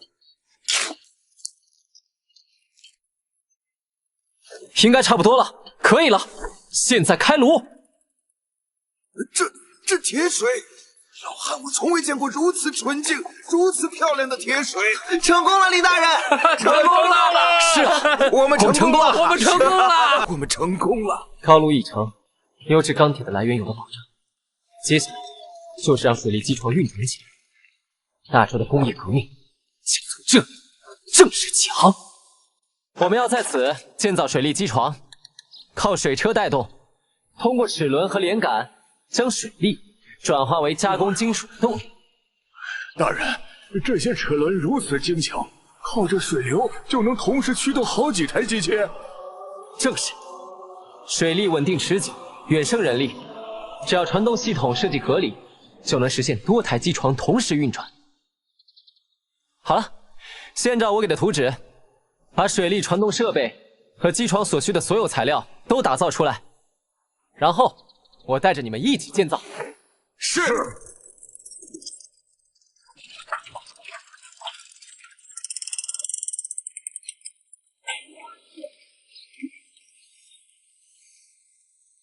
动了，真的自己动了。神奇，这才是真正的神器呀！林大人，您真是神人。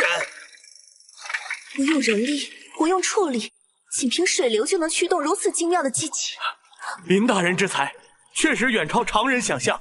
高炉完工，水力机床已成功运转，工艺的基石已经奠定，接下来就是全力生产的时候了。现在全力制造后装步枪。老爷，京郊那边传来消息，林凡建起了一种叫高炉的东西，炼出了上好的钢水，制作出的钢铁强度远超寻常铸铁，还在河边建了大水车，据说不用人不用牲口就能同时驱动好多台古怪机器。什么？他哪来的这些本事？小人不知，只听说现在工地上的工匠都对林凡奉若神明。高炉水驱机器钢铁，此子绝不可留。他若成了气候，哪里还有我工部的立足之地？老爷，既然他技术这么厉害，为什么我们不能学会他的技术呢？这样他就没用了。就凭他那几个工匠，怎么和整个工部相比？说得好，就按照你说的，派人去学习技术。是，老爷。诸位，从今日起，你们要学习的不再仅仅是锤子与铁针的手艺，而是如何驾驭这些机器。它们的力量源于水流，但精度与巧思却掌握在各位手中。现在我为大家演示如何用车床加工后装步枪最关键的部件之一——枪管。第一步，校准，必须确保枪管轴线与车床主轴完全重合。任何微小的偏差都会导致枪管壁厚不均，轻则影响精度，重则炸膛伤己。第二步，粗车外缘，选择合适的刀具，确定进几量和转速，去除大部分加工余量。注意听声音，看铁线，声音刺耳，可能是刀具钝或转速不当。铁屑颜色过深或断断续续，可能是进己量出了问题。要时刻与机床沟通，它会在切削声中告诉你它的状态。外援粗车完成，现在是关键中的关键，膛孔。加工枪管内壁，枪管内壁的光滑度、直线度和口径一致性，直接决定子弹的出速、精度和射程。我们的目标是内壁如镜，笔直如线。膛孔时，心要静，手要稳，眼要准，进己必须均匀，不可冒进。老天爷，这内壁比最好的景德镇瓷器还滑溜。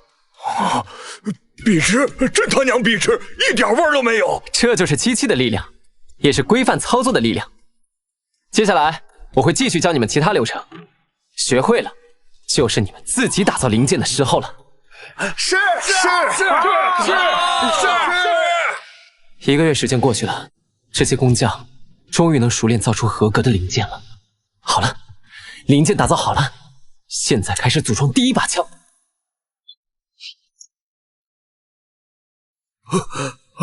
成了，林大人，这就成了。对，这就成了。走，去试枪场，是骡子是马，拉出去溜溜。大家看好了。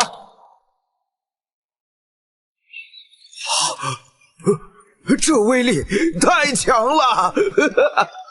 成功了，我们真的造出来了。这只是开始，接下来我们要批量生产，并且实现标准化生产，让每一支枪、每一个零件都能互换，这才是真正的工业力量。步枪造出来，尽快大规模生产，明日去求陛下编练行军，装备新式武器。有事启奏，无事退朝。陛下，臣有一事。哦，说说看。臣已经造出威力远超火枪的后装步枪，可实吸射出5枪。臣仅编练纯火器新军，名曰神机营，装备后装步枪，探索火器部队之战法、编制，逐步推广，替换旧军，使我大周军力脱胎换骨。你说的那后装步枪真有那么厉害？臣不敢欺瞒陛下。陛下，不管那后装步枪多厉害，臣反对编练纯火器新军。弓马骑射乃我大周立国之本，祖宗之法不可废。火器虽利，岂能完全替代将士们苦练多年的武艺？若人人持火器，谁还肯下苦功练习刀枪拳脚？长此以往，军心涣散，武备废弛，国将不国。赵尚书所言极是，两军对垒，最终还是要短兵相接，白刃见红。靠那喷烟的棍子，能记什么事？陛下，末将以为火器可作为辅助，但绝不能成为主力，否则便是自毁长城。陛下，臣以为赵尚书之忧不无道理。况且林凡此人所行之事，皆标新立异，迥异于常。如今又要长精兵，握利器，臣恐其非大周之福，乃祸乱之源。请陛下即刻下旨，将林凡交由三司会审，查明其底细。众卿之意，朕已知晓。火器之力，北疆之战已有明证。至于林爱卿之忠心，朕信得过安阳，也信得过自己的判断。陛下，然众卿所虑亦在情理之中。这样吧，林爱卿，臣在。神机营编练可以，但3个月之后，朕要亲眼看到成效。届时，神机营需与精营精锐进行一场狩猎比拼。若神机营能胜出，朕便力排众议，大力推行。若不能，此事就休要再提。林凡，你可有异议？陛下，臣愿立军令状。3月之后，神机营若不能在狩猎中胜出，臣甘愿辞去所有官职。林大人，军中无戏言。当然。好，既然如此，朕便准你所请，给你5000兵额，自行招兵。3月之期，朕拭目以待。自行募兵，看来陛下是真的信任我。姓名、籍贯、年龄，可曾识字？俺叫王二狗，京城外王家庄人。识字俺只会写自个儿名字。好，下一个。刘老栓，原北疆边军第7营师长，30有5，还认得几百个字儿，会算数。在北疆打过仗？回大人，跟匈奴崽子干过7、8仗。为何离开边军？腿上挨了一刀，跟不上大队行军了，就被裁撤了。去那边测试体力，若通过，优先录用。谢大人。我们是南城兵马司赵指挥使派来的，特意来加入神机营混个前程，给我们登记一下。神机营募兵不问出身，但需通过考核，请去后面排队参加体力测试。测试？我们可是赵指挥，这里是神机营，只认规矩，不认人情。想入伍就去测试，否则请回。林大人，这般是否太不近人情？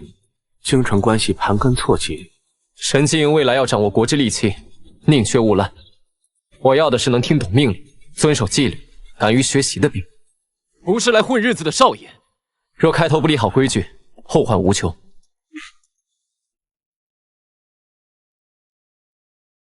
上次的事情办得怎么样了？老爷，我们的人插不进去，林凡招募的工匠都要先面见公主，我们的人都被公主刷下来了。哼，该死，一个公主竟这么关注林凡。算了，先不要安插人手，现在有新的机会。老爷，您是说林凡立下军令状，3个月后要让神机营和军队进行一场狩猎比拼，如果他输了，胜券自然消减，到时候想怎么拿捏他都行。你去安排人，让他练兵出点意外。是，手脚要干净，他那里守卫森严，直接破坏不易。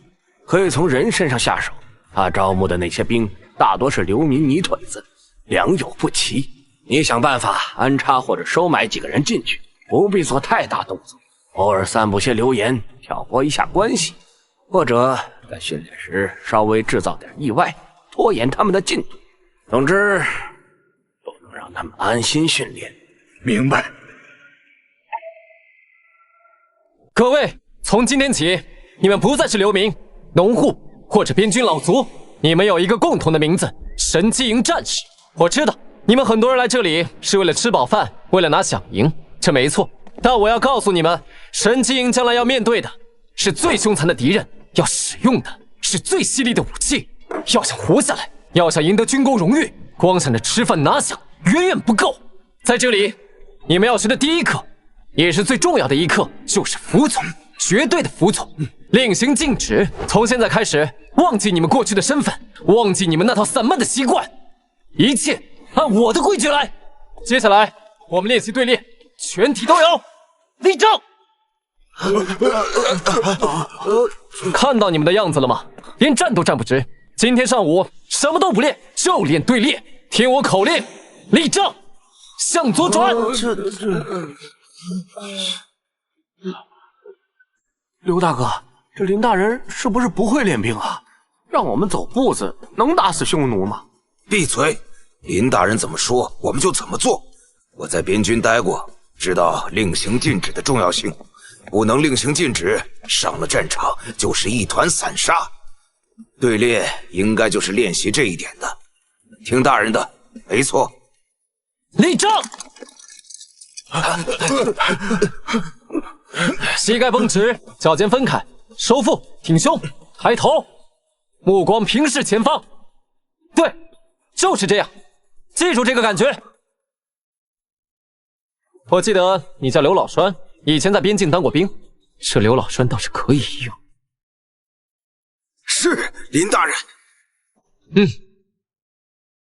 表现不错，从今天开始，你就是神机营偏将。是，林大人，小人定不辜负林大人提拔。不错，有点样子了。不过今天只是开始，明天继续。不要觉得这是小事，细节决定成败。一支连自己都收拾不好的军队，打不了胜仗。好了，解散。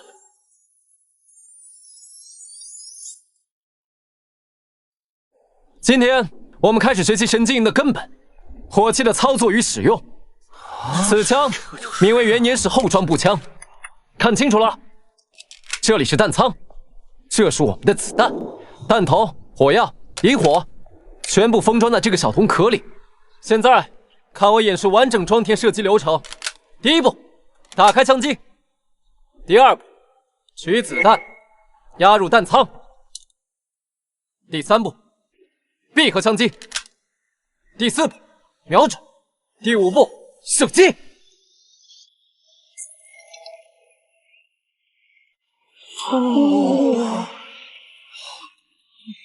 好快的速度，比弓箭上弦还快，而且威力远超弓箭。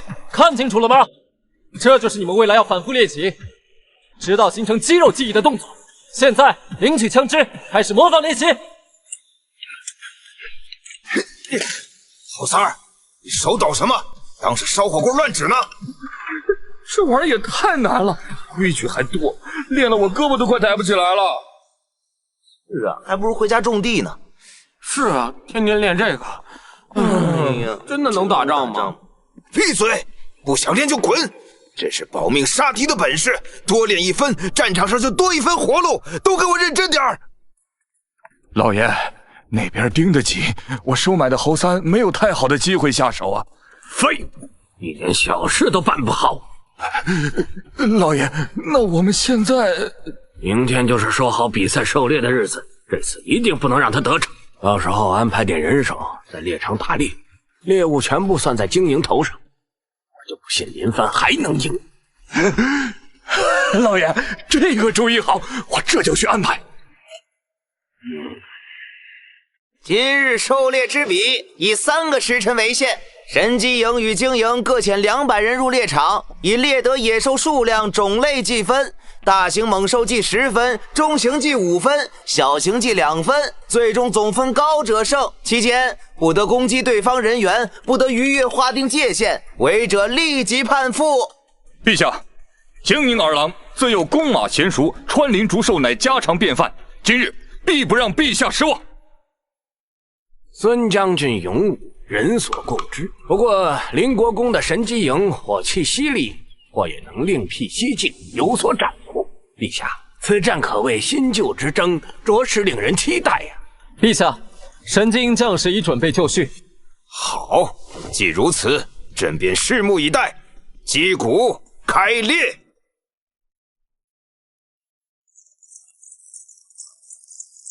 安排的人都稳妥吗？老爷放心，都是老手，手脚干净，猎的都是上好的货色，足够给经营那边添上厚一笔功劳，定能赢下林凡。好，今日就让林凡一败涂地。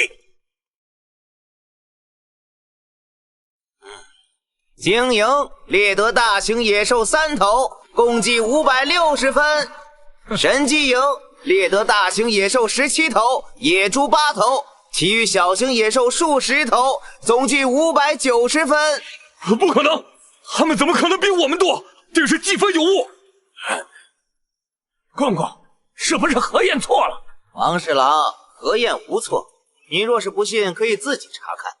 此次神机营猎物体型普遍偏大，尤其是猎获8头凶猛野猪，加分显著，自然是神机营胜。哈哈哈哈！好一个神机营，火气之力，狩猎亦能见其功。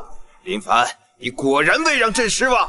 父皇，林先生练兵不仅用于战阵，于猎事亦有考量呢。林大人，老夫服了，此物用于狩猎，效力确非弓箭可比。恭喜林大人，神机营果然名不虚传。林凡，这次算你走运，来日方长。单于，5位大将和那么多勇士都死在了周人的手下，这个仇一定要报。可是周人的什么火枪、震天雷，还有火炮，太可怕了，我们根本靠近不了。怕了？难道我们高贵的狼族被人打了都不敢还手？要永远躲在这荒原上舔舐伤口吗？那我们该怎么办？周人有那种武器，我们怎么打？硬拼自然不行。周人有的那种利器实力大增，但他们内部并非铁板一块。我收到南边来的消息，周人朝廷里有很多大臣并不喜欢那个造出利器的林凡，甚至视他为眼中钉。单于的意思是，我们可以等待周人内斗，等待他们自己露出破绽，同时我们要像狼一样忍耐，聚集力量。派出最机灵的勇士，化妆成商人潜入州境，不仅要打探消息，更要学习州人的语言，了解他们的弱点，甚至想办法学会他们制造那种利器的方法。学习州人，这不想学就得死，想要复仇就必须变得比他们更狡猾、更强大。传令下去，各部加紧整合，储备物资，训练勇士。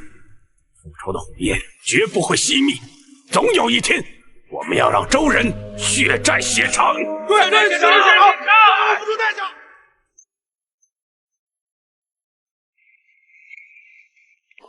恭喜宿主触发任务临行扫穴，任务要求主动出击，彻底消灭以阿克拉为首的匈奴势力，摧毁其反抗能力与政治实体，永绝北方边患。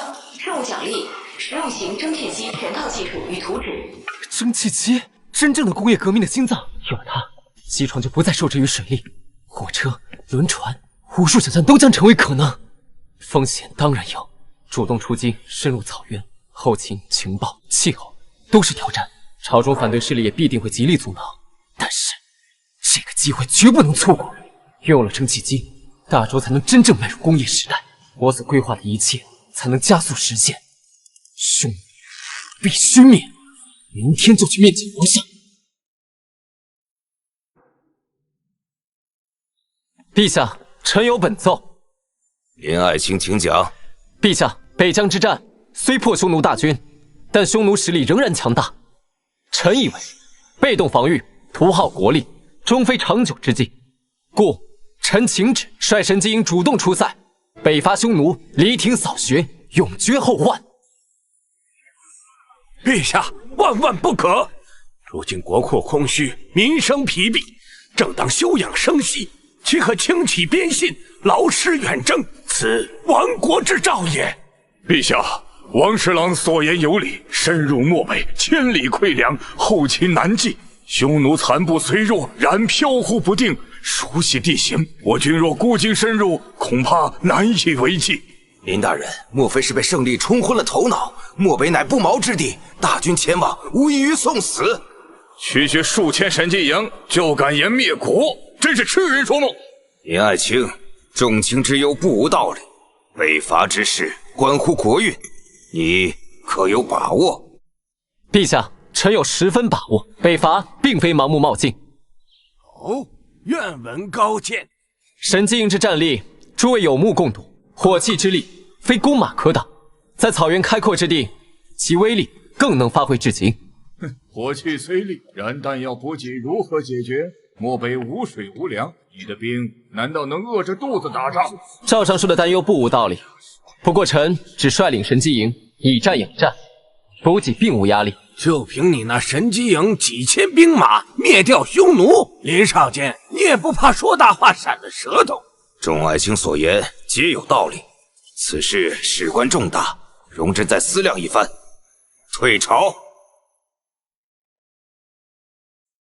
父皇还在为北伐之事忧心。安阳，你来得正好。林凡之意虽看似大胆，却并非没有成功的可能。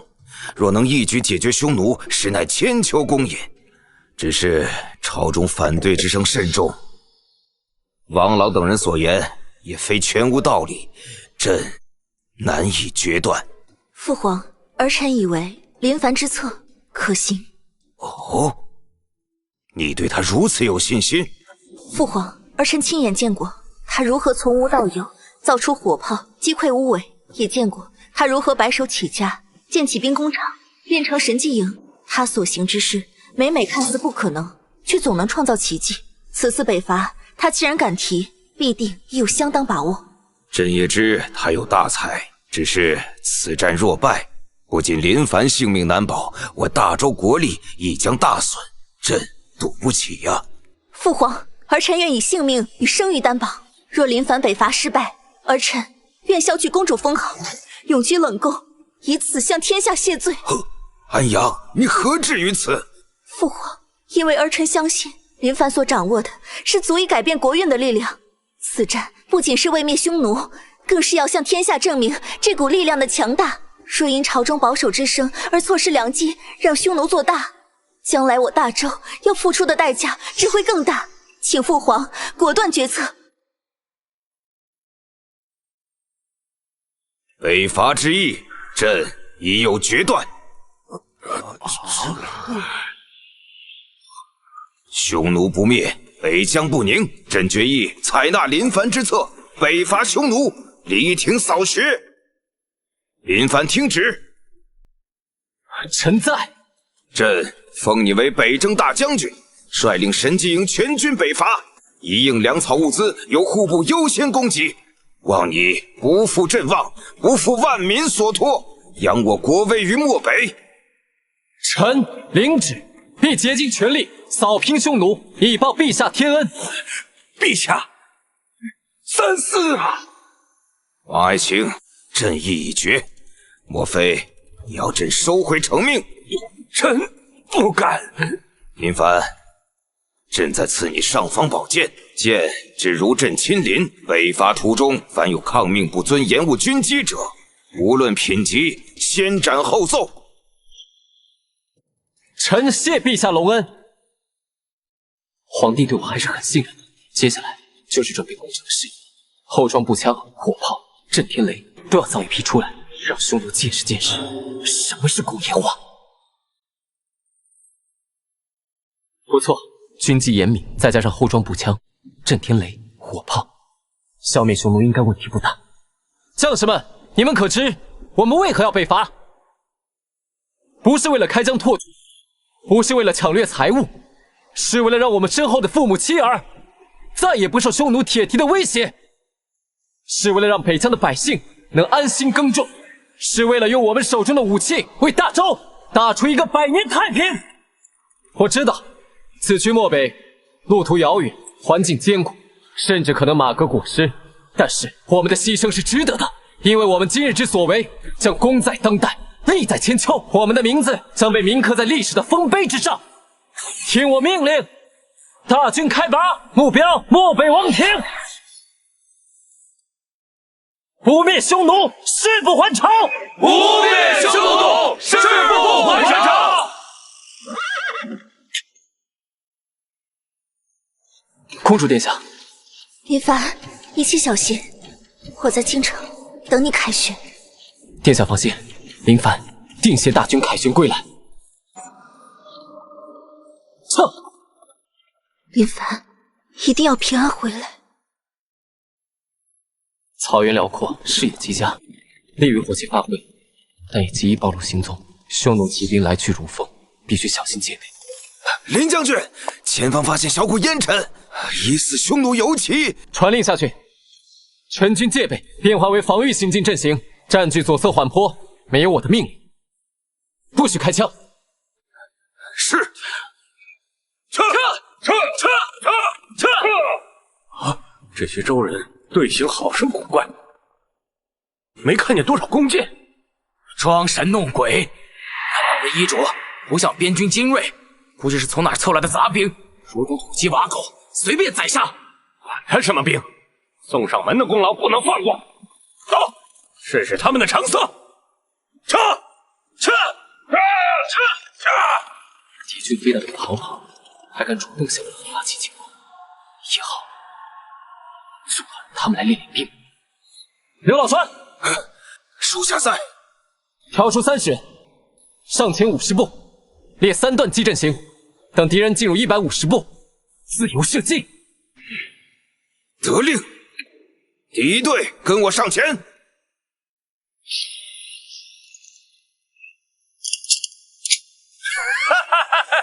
就这点人还想打我们？有什么冲过去杀死他们！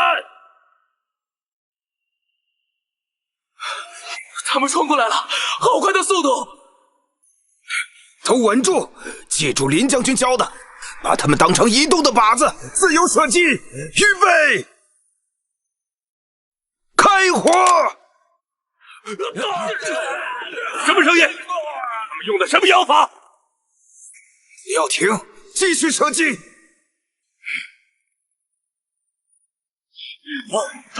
快逃！快去报信！周人会妖法的部队来了！想跑，赏你个大的！我们赢了！这枪太厉害了，他们根本没机会靠近。将军，任务完成，击毙对方头目，歼灭100余人，其余逃窜。做得不错，士兵们临阵不慌，执行命令果断。记下，所有参战士兵记功一次。多谢将军。继续前进。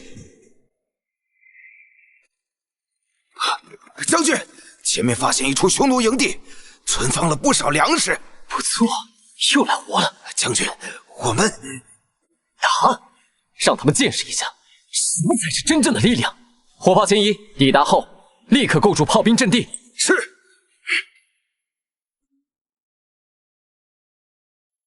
是周人的部队深入到这里来了，胆子不小。不过，他们的阵型为何如此单薄？后面那些用布盖着的是什么东西？不过是周人故弄玄虚罢了。让勇士们冲锋吧，必定一举冲垮他们。好，冲上去！传令，火炮营，目标敌军骑兵群，开花弹射击。这是什么石头？那是什么？天雷吗？妖法！周人真的会妖法！火炮停止射击，步枪队压上去，自由射击。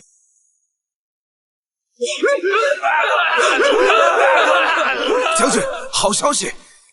俘虏了一个名为巴图的匈奴头目，他决定投降，并愿意说出匈奴大军所在。根据巴图提供的情报，匈奴主力目前分3处驻扎，左协王部约2万人，在西侧这片河谷；右协王部约15000人，在东边这片丘陵。而单于阿克拉的王庭主力3万余人，在此地，龙城旧址。敌军战力不足为虑，但若相互驰援，形成夹击，与我军不利啊！将军，咱们集中兵力，先打掉一个再说。不，集中兵力攻打一处，另外2处必然来援，我军反而容易陷入被动。我们反其道而行之。刘老栓在，我给你2000神精英精锐，配备10门火炮，200枚震天雷。你的任务是大张旗鼓，佯攻左协王部，声势要大，攻势要猛，做出我军主力在此，欲一举歼灭左协王的姿态。佯攻，将军，那要是真打下来了呢？若能真打下来，自然更好。但你的主要目的是吸引阿克拉的注意力，逼他分兵救援左协王，而我亲率剩余主力绕过正面，长途奔袭，直插阿克拉的王庭。将军此计虽妙，但风险极大。风险与机遇并存，此战关键在于快、准、狠。刘老栓，你部明日拂晓即发动攻击，我部今夜便轻装出发。各部保持信鸽联络，都清楚了吗？清楚。阿克拉，准备好迎接我神机营的雷霆之怒了吗？刘将军，都部署好了，10门火炮分3个阵地，均已校准目标。步枪队也进入前沿攻击位置。好，传令下去。按计划，先给左贤王送份大礼。弟媳，周人主力打过来了！怎么回事？哪里来的爆炸声？贤王不好了！周军主力突然出现，还带了那会打雷的火炮，火力极其凶猛。周军的主力怎么会突然出现在这里？探马呢？为什么没有提前预警？贤王，前线损失惨重，快顶不住了！顶不住也要顶！传令各部，依托营地攻势，全力抵抗！立刻派出快马向单于求援，请他速发援兵，内外夹击，必可全歼周军于此地。将军，穿过前面那个隘口，再急行军1天，就能抵达王庭外围。加快速度！刘老栓那边应该已经打响了。将军，刘偏将传来消息，左贤王部损失不小，已多次向王庭方向派出求援信使。好，阿克拉那边有什么动静？王庭方向已有兵马调动迹象，约有5000骑兵。阿克拉果然派援兵了。传令，全军进入隘口之后，就地隐蔽，做好战斗准备。将军妙算，此地地形狭窄，两侧有缓坡，正适合伏击。立刻部署，火炮营占据左侧高地，瞄准隘口出口，步枪队埋伏在右侧。等敌军全部进入河谷，听我号令，一起开火，务必全歼敌军。是。去！快，再快一点！先王那边快顶不住了，只要赶到，与左贤王里应外合，必能击溃周军。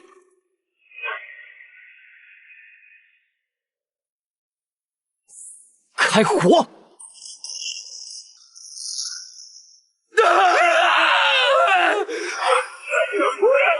埋伏！有埋伏！不要乱！冲出去！冲上高地！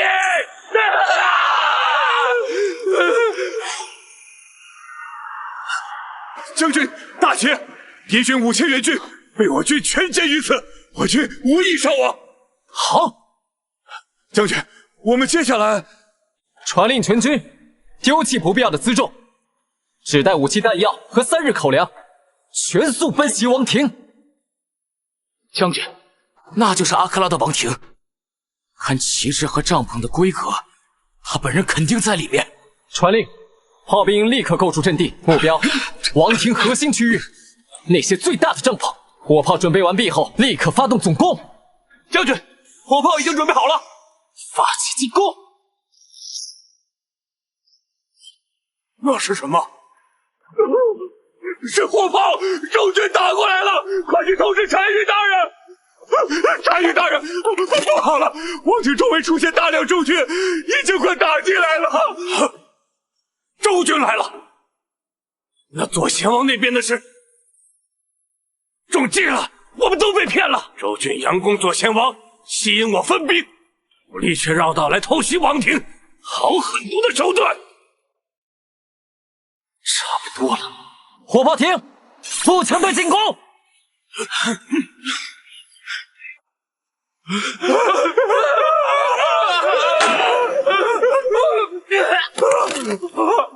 单于挡不住了，我们从北边突围，还有一线生机。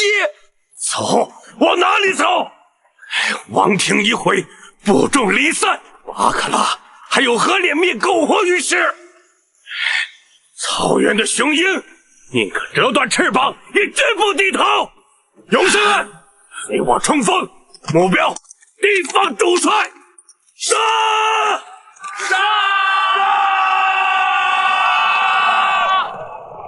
保护将军！困兽之斗，不在身，快结束！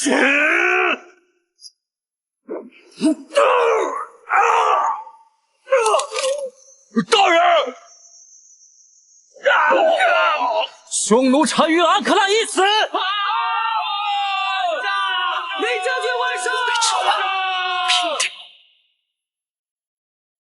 将此校首级处理好，连同他的王旗一并收好，作为战利品呈送陛下。另外，以我的名义起草告示，凡愿归顺大周者，既往不咎；负隅顽抗者，格杀无论。恭喜宿主完成任务，临行扫学。恭喜宿主获得任务奖励：实用型蒸汽机全套技术与图纸。蒸汽机终于得到了，这才是真正开启工业革命的钥匙。火车轮船工厂，大周将迎来一个全新的时代。林凡，可有消息传来？回陛下，目前还没有任何消息。陛下，林大人吉人自有天相，一定会凯旋归来的。希望如此。漠北苦寒，林凡小儿孤军深入，这么久没有消息，怕是早已全军覆没了吧？陛下，捷报！北疆大捷！你说什么？捷报？再说一遍！北征大将军林凡率神机营于漠北龙城旧址大破匈奴王庭，阵战匈奴单于阿克拉。此战匈奴主力尽没，王庭已焚，漠北诸部纷纷前师请降，北疆百年大患平矣。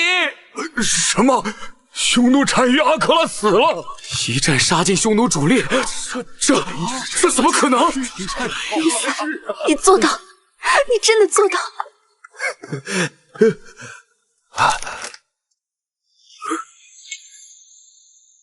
雷霆扫穴，永绝后患，朕心甚慰。天佑大周，天佑大周啊！陛下，林将军此役功在当代，利在千秋。臣为我大周贺，为陛下贺。臣为大周贺，为陛下呵！这绝不可能，捷报是假的，他怎么可能真的做到？完了，全完了！传朕旨意，待林凡大军凯旋，朕要亲自出城30里相迎，具体封赏在意，必使功臣不寒心，使天下之正义。将军，这次你立下不世之功，等回到京城，陛下一定会封赏你的。你们一样功不可没，届时擢升数级不是问题。圣旨到，北征大将军林凡接旨。臣林凡接旨。陛下口谕，闻爱卿凯旋，朕心甚悦。特率文武百官亲至北门外30里亭相迎，以彰爱卿不世之功，为我大周虎贲之势。钦此。30里，陛下亲自出城30里迎接，我们何德何能啊！俺没听错吧？皇上亲自来接咱们了。将军，陛下此等恩遇，旷古未有，接旨吧。臣林凡叩谢陛下天恩，传令全军整理军容，加快行军，不要让陛下久等。陛下，那是陛下来了！出城30里迎接林将军。林将军知道，林将军可是灭了匈奴，这等不世之功，当真是彪炳史册。看来林凡在民间威望很不错呢。这就是林凡将军，少年英雄啊！有如此将军，真是我大周之福啊！陛下，臣信不辱命，以荡平匈奴残部，伟汉兽首，漠北诸部望风归附，北疆百年之患自此而绝。爱卿辛苦了，此乃不世之功，朕心甚慰，朕心甚慰呀！宣旨。奉天承运皇帝诏曰：林凡功高盖世，定北疆于累卵，特进封为镇国公，世袭罔替，受工部尚书，领太子太保衔。钦此。镇国公！哎呦，陛下曾言，非外战大功不可奉公。林将军真是英雄啊！臣谢陛下隆恩，镇国公还是世袭罔替的。不错不错，现在匈奴灭了，接下来就该发展大周。不过在此之前，要先把王朗解决了。陈统领，今日请你过来是有一事相托。王朗在朝中多次与我作对，更是屡次暗中下黑手，此料不除，国无宁日。我想请你助我，暗中收集其罪证。国公爷，您所说的这些，殿下早有预料。殿下早想清除王朗，避免他对您不利，故而早已命我暗中调查搜集。此册中记录了王朗收买侯三及其同伙，在军中散布流言，试图破坏训练的证词。其管家勾结精英将领，在狩猎前于猎场提前放置野兽的往来书信，还有其在工部侍郎任上刊没工程款项，以次充好的部分账册副本，与人证口供。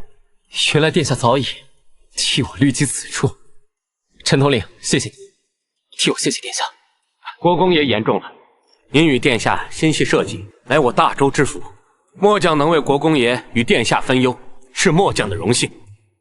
王朗啊王朗，明日就是你的死期。陛下，臣有本奏，工部侍郎王朗曾试图收买地痞，破坏申京营新兵训练，平常更是贪污成风，其行径已构成贻误军机、阻碍国策之重罪。此乃臣搜集之部分证据，请陛下预览。陛下冤枉啊！臣对陛下、对大周忠心耿耿，此乃林凡构陷，他是要排除异己呀，请陛下明鉴。王朗，你干的好事！陛下，臣真的一直兢兢业业呀，这都是林凡构陷臣。够了，王朗，事到如今，铁证如山，你还敢狡辩？你嫉贤妒能，罔顾国法，朕之前真是看错你了。陛下，臣知罪，求陛下开恩呐！现在知罪晚了，来人，革去王朗一切官职，抄没家产，念其曾为朝廷效力，免其死罪，流放3000里，永不得回京。陛下，求陛下开恩呐！尔等当引以为戒，今后若有谁再敢阳奉阴违，阻碍新政，王朗便是前车之鉴。臣等谨记。终于把王朗给解决了，接下来就安心发展工业了。话说，我现在是工部尚书，工部也要利用起来了。恭喜宿主触发任务“工业之先”，任务要求成功制造并运行一台实用型蒸汽机原型机。任务奖励：火车图纸、铁轨图纸、人才培养手册。火车要想复先修路，必须赶快把蒸汽机造出来，然后打造火车，铺设铁路。以往工部如何运作，本官暂不过多追究。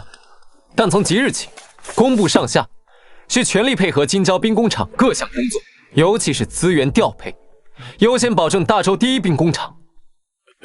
是，国公爷，下官一定全力配合，不敢有误。另外，将工部名下所有技艺精湛的工匠名单整理出来，本官要亲自遴选一批人，暂时调配参与一项工程。国公爷，不知是何工程，需要哪些物料，下官好提前准备。届时会通知你。记住，此事列为工部最高机密，若有泄露，按通敌论处。下官明白。国公爷，您画的这个大罐子叫锅炉，在里面烧水产生蒸汽，这蒸汽真有这么大劲儿，还能推着这铁疙瘩来回动，这比造火枪炮管子可玄乎多了。还有这些齿轮连杆也太复杂了，精度要求比枪械还高。国公爷，最难的是这个气缸和活塞，图纸上说要内壁光滑如镜，活塞与之贴合紧密，不能漏气，这如何能做到？我知道很难，甚至看似不可能，但正因其难，做成了方能改变世界。从今日起，我们分成3组，锅炉组由李老根总管，负责锅炉、压力阀、安全阀的铸造与测试；气缸活塞组由王铁匠负责，专攻气缸搪销与活塞精密加工；传动组由张木匠负责，打造连杆、曲轴、飞轮等传动部件。我会和大家待在一起，亲自指导。我们不求一步登天，第一步是先造出一台能运转起来的小样机，验证此路可行。好，国公爷，您指哪，老汉我就打哪。这能自己动的铁家伙，想想就带劲儿。我一定和您一起把东西造出来。既然国公爷说了能成，我老王就是豁出这条命，也要把这气缸给您磨透了。国公爷放心，传动部件包在我身上。好，那我们现在就开始。事成之后，我一定为大家请功。谨遵国公爷之命。这是我们1个月的成果，一定要慎重。在开始测试之前，大家再检查一遍。是，所有铆接点和阀门正常。气缸清理完毕，活塞往复顺畅，传动机构检查完毕，一切正常。好，接下来就是见证奇迹的时刻。注水，点火，压力在上升，能顶得住吗？失败，再此一举了。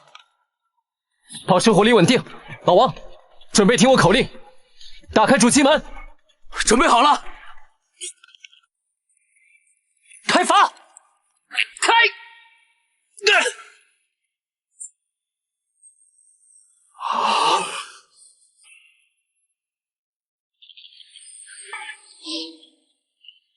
失败了，加工精度还是不够。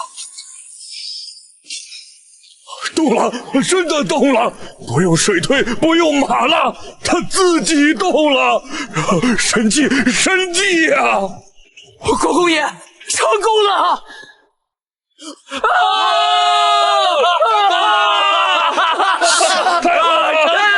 成功了！恭喜宿主完成任务“工业之心”，恭喜宿主获得火车图纸、铁轨图纸、人才培养手册。成功了！蒸汽时代就在今天由我亲手开启，接下来就是造火车了。不过造火车简单，铺设铁路可不是什么简单的事情。必须要陛下配合，明天就进宫。蒸汽之力，非止于兵工厂之机床驱动，其应用之广，必须要陛下理解。这不仅仅是又一件新奇武器，而是能重塑整个国家生产方式的基石。生产力的飞跃，才是国力根本性的提升。其二便是应用于交通。臣已获火车之构想，以此蒸汽机恳请陛下首期规划，当以京城为中心。臣建议设立专门之铁路总局。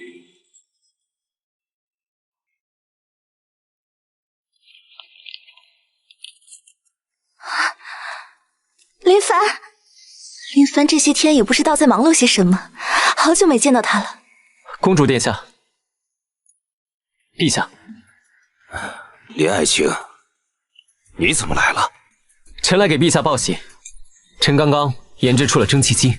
啊，蒸汽机完全不需要人力就可以活动的机器。有了这个，我大周的国力将更上一层楼。哦，陛下。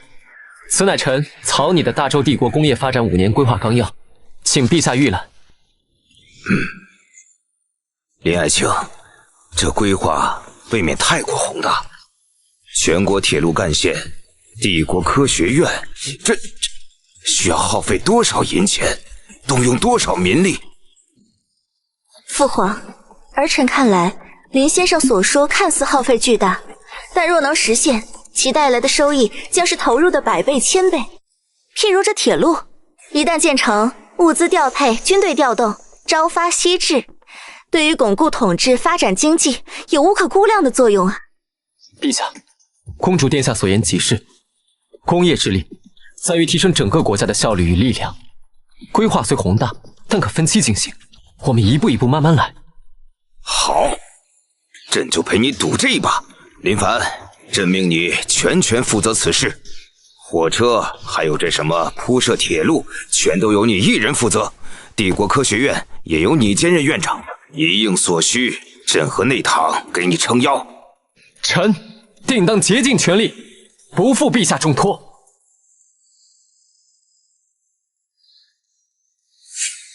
等等，陛下叫臣，可是还有什么事情？我去，皇帝该不会要反悔吧？陛下一言九鼎啊！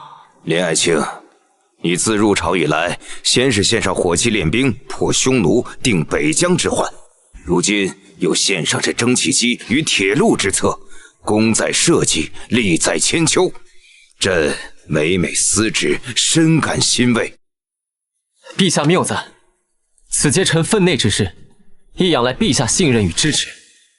这态度也不像反悔的呀！陛下，你到底想干啥？给个准话呀！爱卿之功，已非寻常封赏可酬。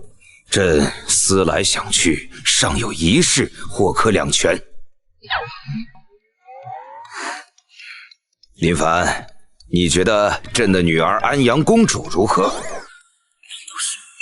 说起来，公主殿下聪慧明理，容貌气质更是无可挑剔。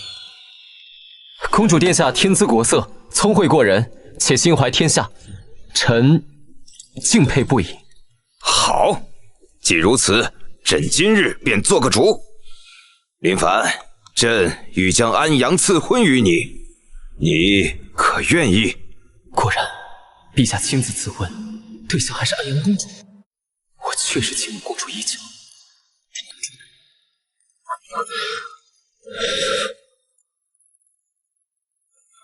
陛下隆恩，公主殿下金枝玉叶，才德兼备，臣能娶公主，实乃三生有幸。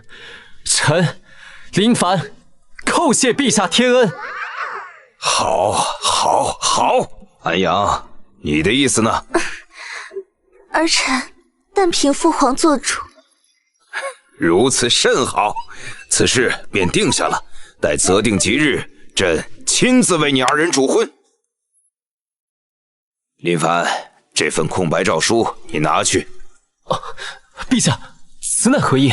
臣万万不敢。先是嫁女儿，又给空白诏书。陛下，你别这样，我害怕。朕知道你敢，也知道你不会滥用。北伐、建厂、兴学，你所行之事桩桩件件，皆是为了大周强盛。朝中规矩太多，掣肘太多，有了它，若遇紧急或遇宵小，你可先行处置，事后保朕知晓即可。朕信你。陛下如此信任，臣我有效死以报。朕不要你死，朕要你好好活着，替这大周江山开创这千古未有之局面。朕老了，未来是你们的，放手去做吧。多谢陛下。恭喜宿主触发任务工业革命。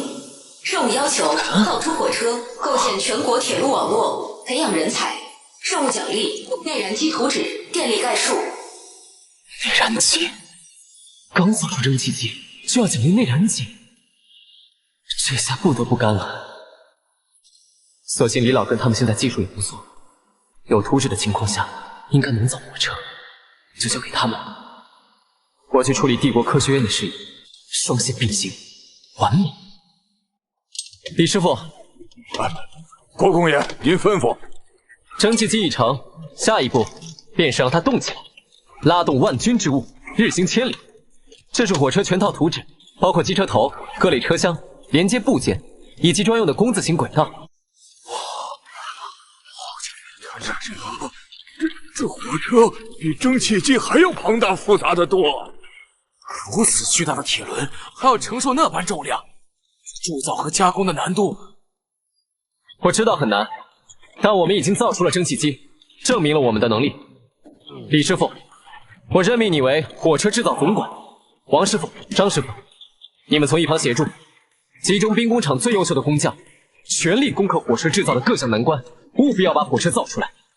国公爷信得过，老汉我拼了这把老骨头，也一定带着大伙把这铁马给造出来。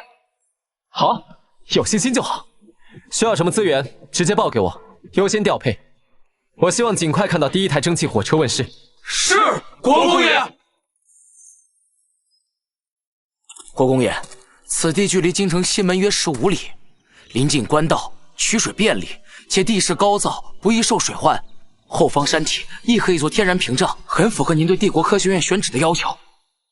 不错，帝国科学院选址就定在这里，划拨土地5000亩，筹建帝国科学院。院内设数理、格物、画艺、工术、农学、医科等诸多学部，网罗天下英才，探究天地治理，培养专精之士，推动技艺革新，造福社稷万民。国公爷，此举实乃开千古之先河。立刻起草公告，帝国科学院面向天下，广纳贤才，凡精通数算、格物、匠作、医药、农桑等实学者，不论出身，不计功名，皆可前来应试。结业后优先安排职位，更可参与国之重器研发，青史留名。蒸汽机与火车是骨架，但这帝国科学院与即将培养出的人才，才是让大周真正强盛起来，迈向工业时代的血液与灵魂。希望这公告能为我大周迎来第一批真正的星星之火。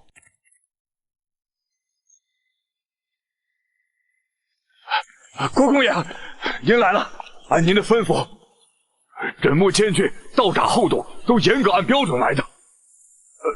只是这铁轮子真能在这么细的铁条上跑，还拉这么多东西，不会翻了吗？放心，李师傅，只要按照图纸来，轨道平整，弧度达标，就没问题。国公爷，那边就是您让造的蒸汽机车头，还有几节车厢都组装好了。看着真像个钢铁怪物。这就是为了拉动大周前进的骏马。等轨道铺设到前面5里处的标记点，我们就进行第一次实验运行。林国公，此物真能行走，看着甚是笨重。赵尚书稍安勿躁，一看便知。国公爷，轨道都铺设好了。好，开始试驾。是。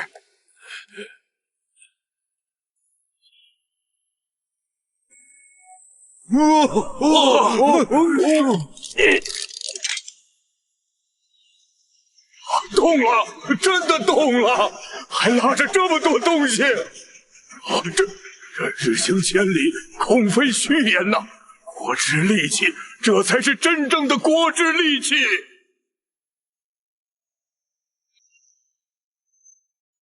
林凡，朕听闻那蒸汽机车真的动起来了。回陛下，此次试验只是短程低速运行，若铁路完善，机车改进，日后日行千里，拉载数十万斤货物，亦非难事。届时从京城至北疆，或许只需数日时间。数日？好，太好了！你办事，朕放心，朕会全力支持你。朕要看着你把这大周真正打造成一个前所未有的强大帝国。林凡，放手去做吧。臣必不负陛下期望。还有一事，你和安阳的婚事马上就要办了，你可要做好准备。陛下放心，臣一定好好准备，日后也会好好对待殿下。国公爷，按您的构想，这第一条南北干线北起朔方城，经京城南至江宁府，贯通我朝腹地，意义最为重大。然则途经太行、黄河天险，工程浩大，耗费恐是个天文数字。下官初步核算，仅京城至黄河段所需钢轨、枕木、人力，便需白银至少800万两。银子的问题我来想办法，关键是技术问题。穿越太行需要开凿隧道，跨越黄河需要建造前所未有的铁路大桥，这些才是真正的挑战。下官勘察过太行山，此处地质坚硬，开凿隧道难度极大。黄河水流湍急，河床松软，桥墩如何固定亦是难题啊！将这些问题全部列为帝国科学院和工部的重点攻关项目，悬赏征集方案，告诉所有工匠学子，谁能解决这些难题，封爵赏银，绝不吝啬。是。恭喜宿主完成任务工业革命，恭喜宿主获得奖励内燃机图纸、电力概述。我这铁路还没建好，任务就完成了。也是，任务要求规划好就行，建造那是以后的事情了。不错不错，内燃机和电力也到手了。第一次工业革命刚开始，第二次工业革命就要来了。离谱，算了，慢慢来吧。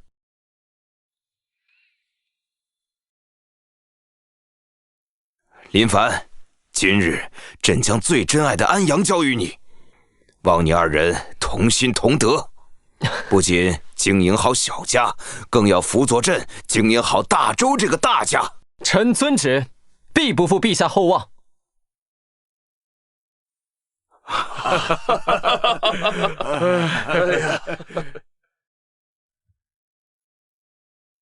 还记得我们第一次在集市见面吗？你那时还是个卖烟花的落魄书生。怎么不记得？那时可没想到会有今日。林凡，谢谢你，谢谢你为父皇、为大周做的一切。该说谢谢的是我，若非殿下当初赏识与信任，林凡或许至今仍籍籍无名。往后路还长，还需殿下与我并肩同行。并肩同行。